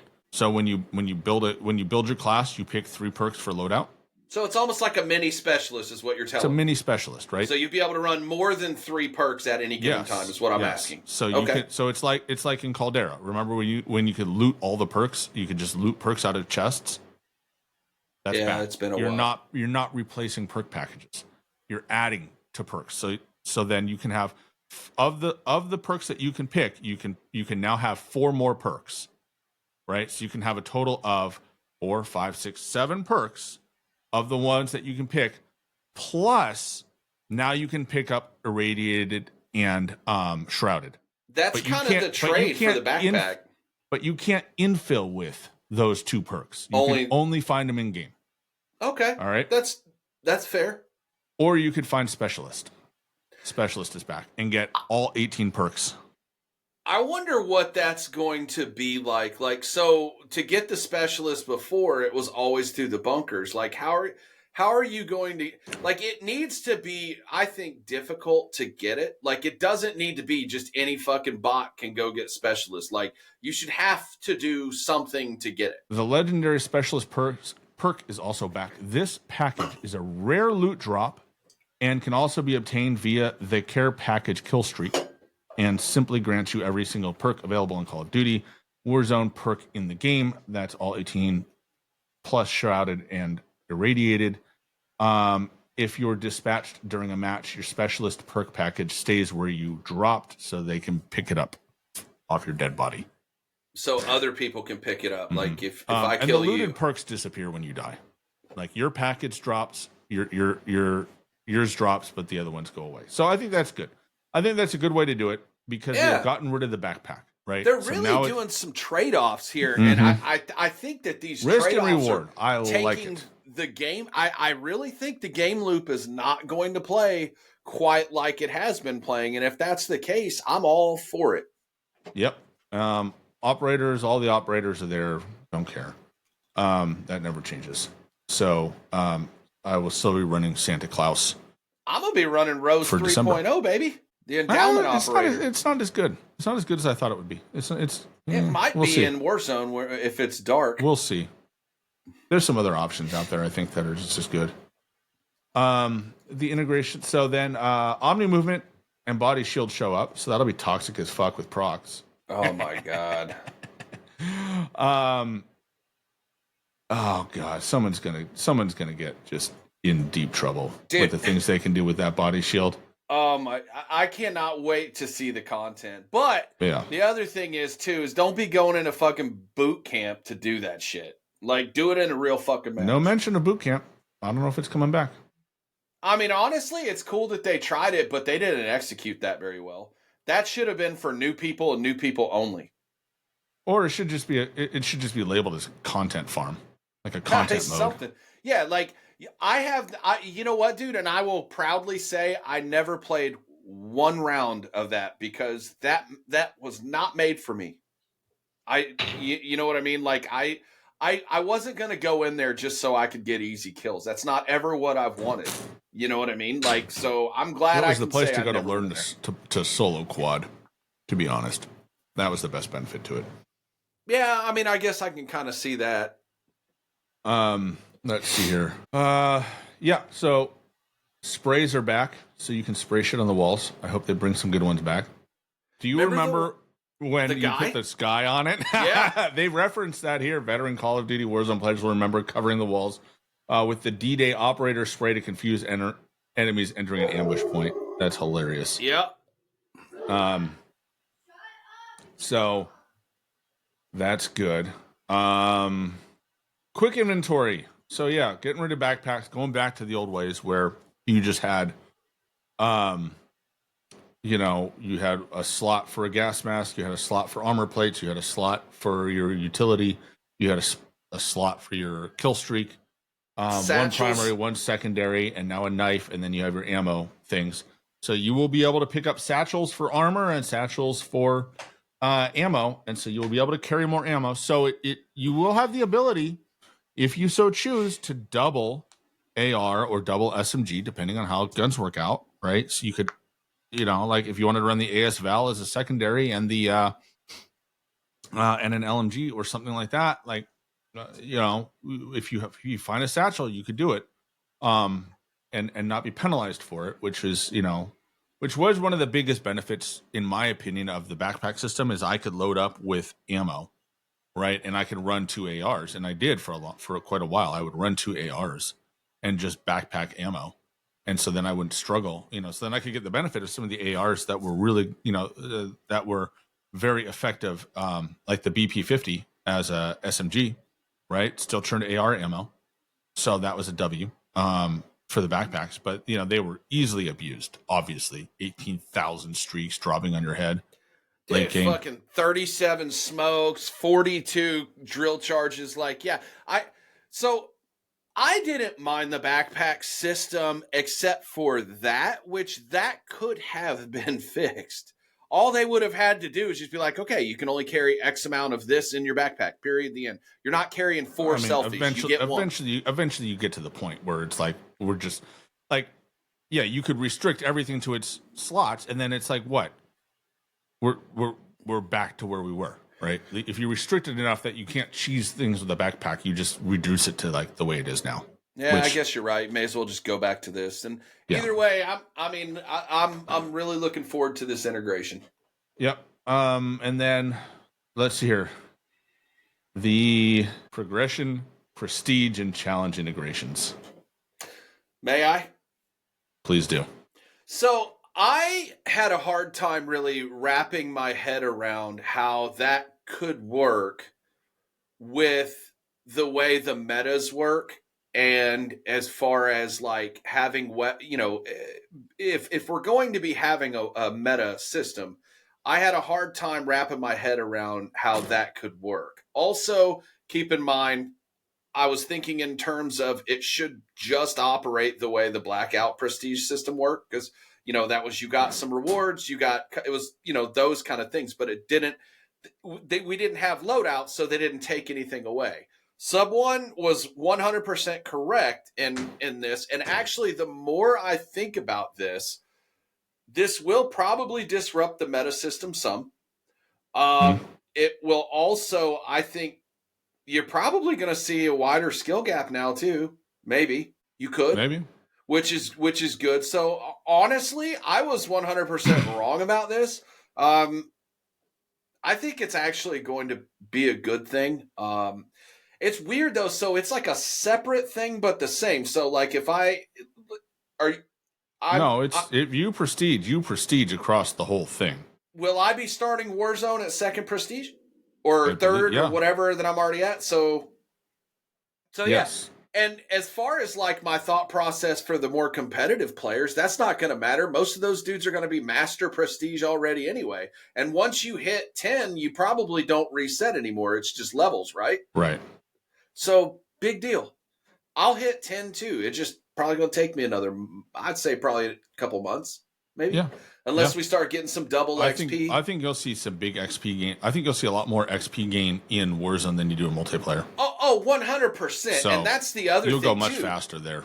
Yeah, I think so too, because like that's part of why, like with the seasonal prestige garbage that we've been dealing with the last 3 titles, like I would always halfway through the season be maxed out. Like you know what I mean? Yeah. And this is going to be great because it's going to give people a reason to play.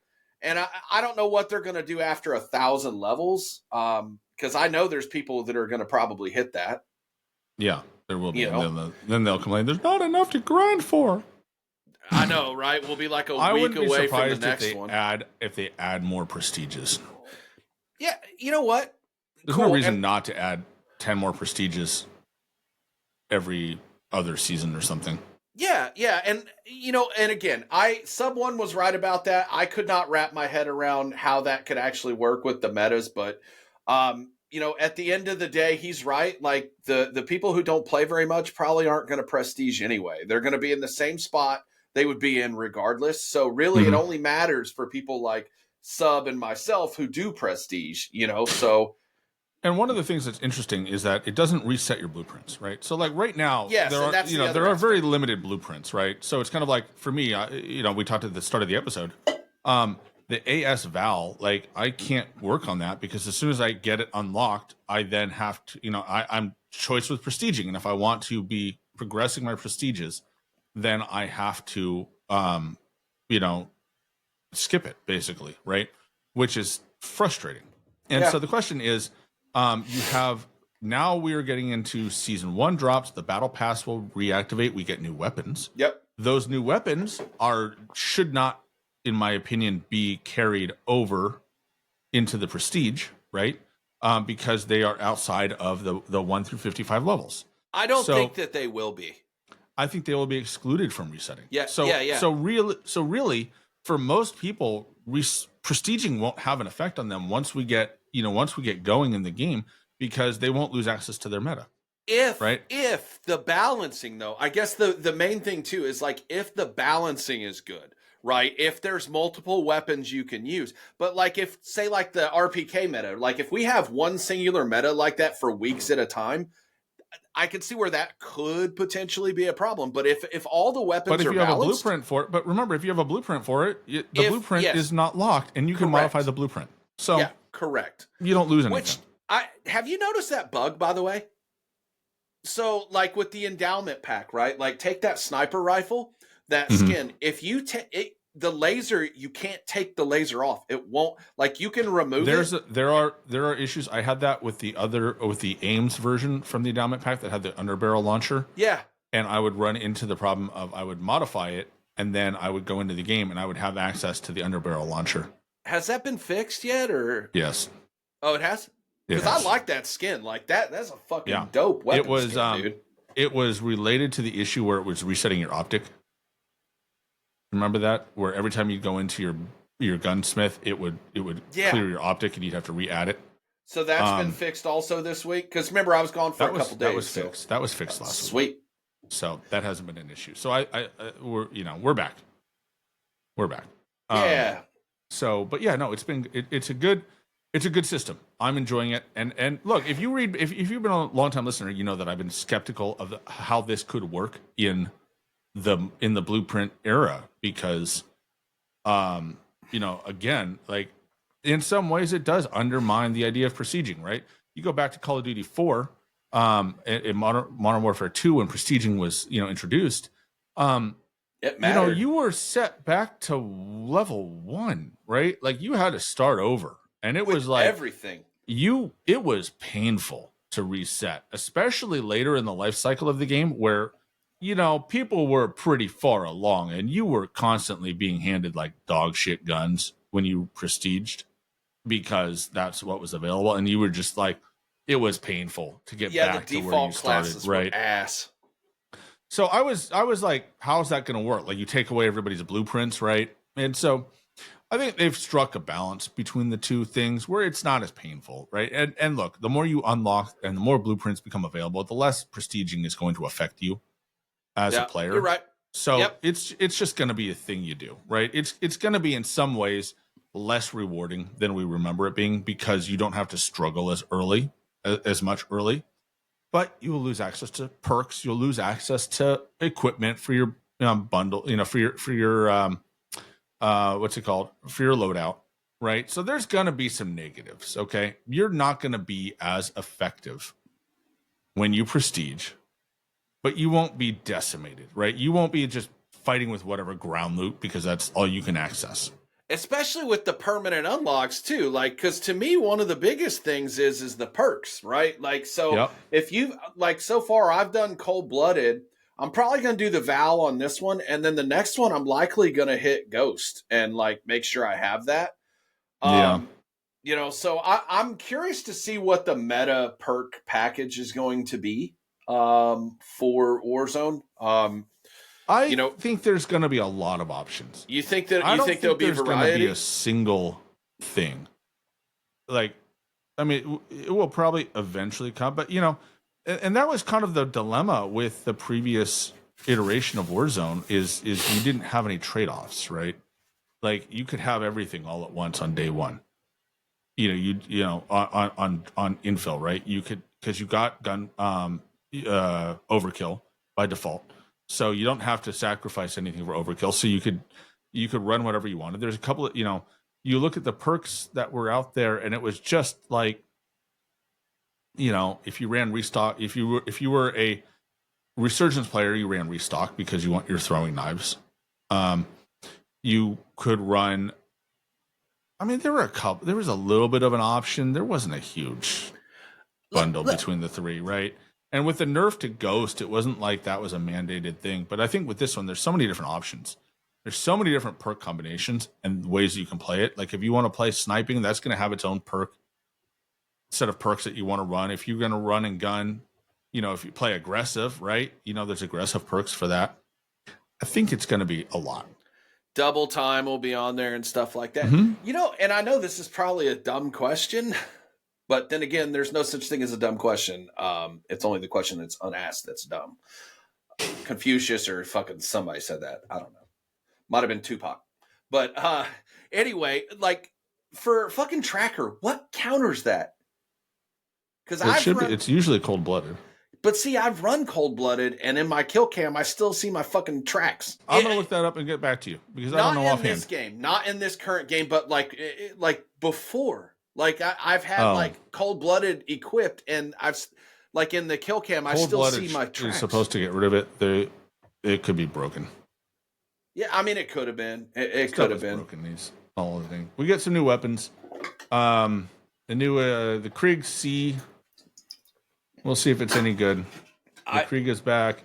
We get a new SMG. We get a new shotgun. They're bringing Dragon's Breath barrel. Yeah. We'll see. We'll see if it's good. It's gonna be fun to smoke the shit out of people. I hope it's not because that shit breaks word. And I swear to God, dude, if we have another fucking meta with snake shot revolvers, I'm gonna lose it. We get the Barrett sniper comes back. We get another SMG. We get. I'm waiting for this one. We get the power drill melee, which will be a 2-shot melee. So it's gonna be a meme weapon, but just to be able to power drill somebody in the face is gonna be hilarious. So it'll probably be 2 hits to kill up front, or there'll probably be an execution kill, kind of like the baseball bat or the some of the other ones that we've had. So interesting. And then we get another melee. We get the cleaver. And then like you said, we get some burst fire conversion kits, Dragon's Breath, and a new stock, buffer weight stock. So it's going to be different than like I'm wondering like if remember the whole aftermarket part thing. I wonder if that's just going to be Sledgehammer doing they're not that. bringing that back. They're not doing that again ever.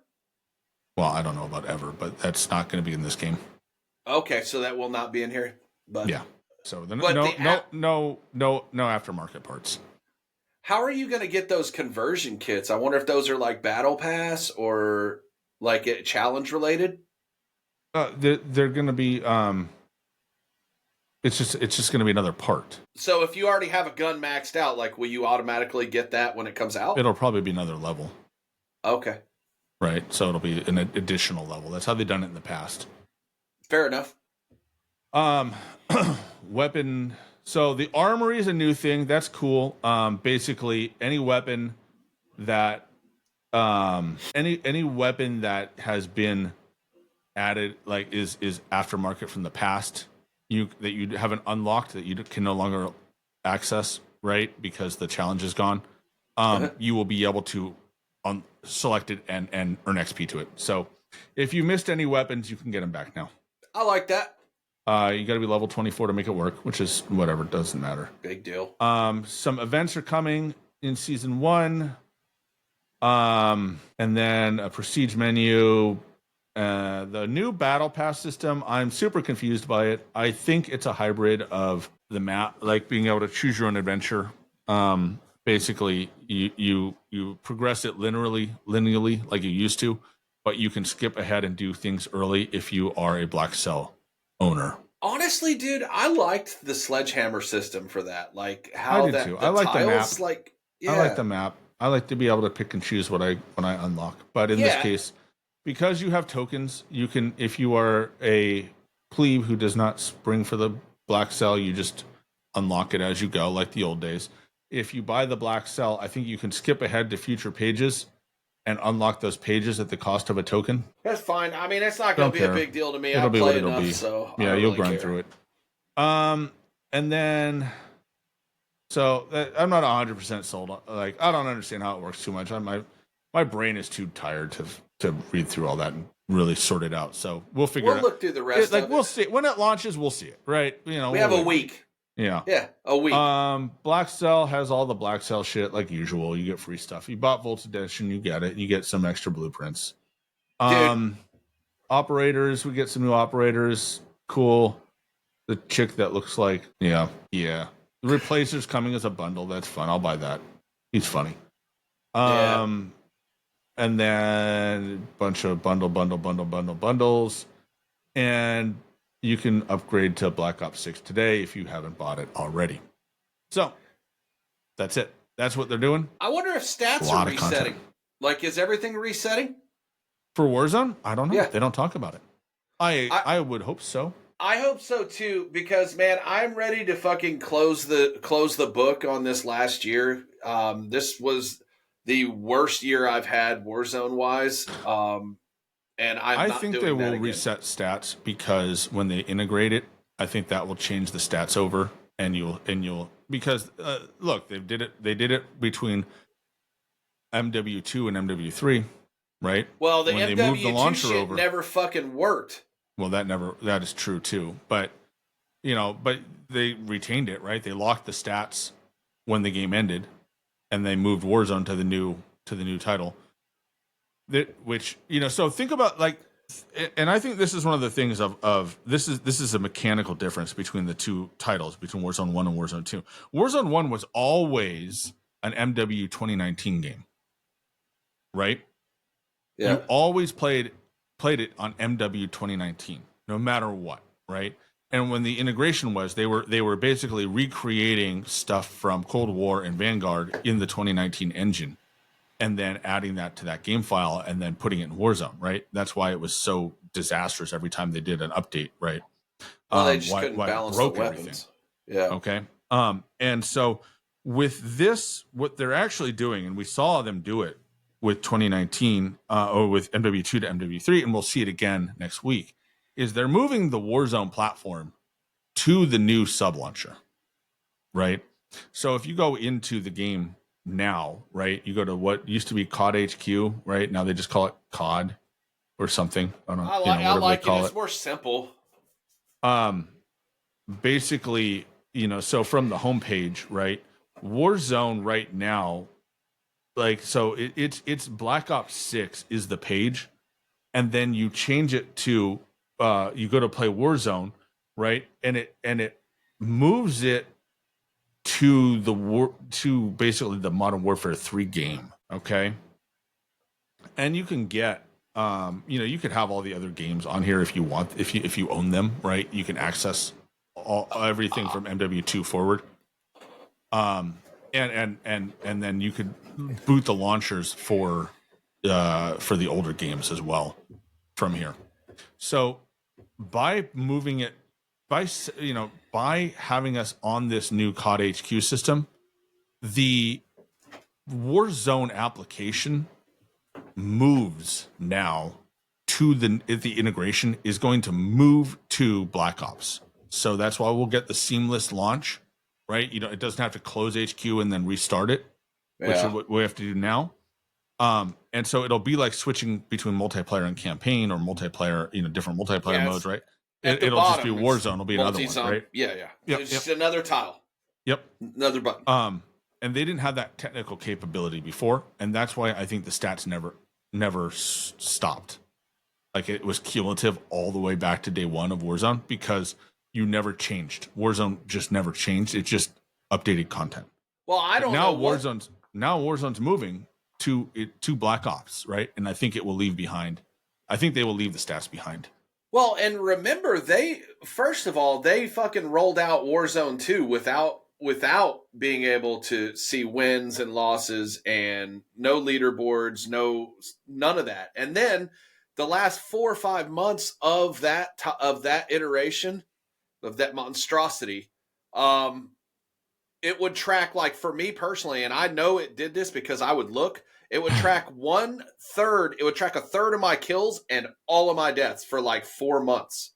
It combined your deaths from ranked and other modes. Yeah, it was fucking. But it didn't come and do that for kills. No, I didn't get credit for half of my, for a lot of my kills. I was so mad. Yeah, I was mad too, because it shows I had under a 1 KD in that, and I'm like, nah, fuck no, because I know I was killing at least at a 1.5 to almost 2 ratio. For the majority of that. Well. I did well in Warzone 2 and ranked. I did very. If I tracked it, I kind of kept a loose tally, and I was about a 1-3, 1-2 player in Warzone ranked. Yeah. But the kills definitely were tracking in the stats, so my stats were like. I've never forgiven Infinity Ward for screwing up the stats that badly. I had an over 2 KD in the first season, and I had 30 something wins when they reset everything. Yeah, they took away your goddamn wins too. And then they combined Ashika stats with BR. So even though I had great BR stats again, I got decimated because Ashika was so bad, and I just was not in the mood to play it. Yeah, no, it was terrible. It was terrible. A shit show. I was so mad about that. I hope that Treyarch is able to go ahead and just get that, fix that, make sure there's no issues there. I haven't seen any mention of that, but anyway, I know we're probably winding down here. Yep. I need to actually go get something to eat before. Yeah, you got to go get going. You got to get your stream going. Yeah. So again, if you've tuned in late, Jay is running a charity stream for Veterans Day. Veterans Day is on Monday, so he's going to be raising funds for charity. And he will be doing that on stream all day today. Twitch.com/J007TV. And definitely encourage everyone to hop over when he boots up and support him there. Let's get him. Let's get some money up for those for the veterans. So thank you again, Jay, for doing that, and we're going to sign off here and kind of wrap things up for everybody. But appreciate everyone that came in. Do check out Jay's stream when he goes live. Keep your noties on for that. And otherwise, about an hour. Yeah, we're gonna catch you on the next one. All right.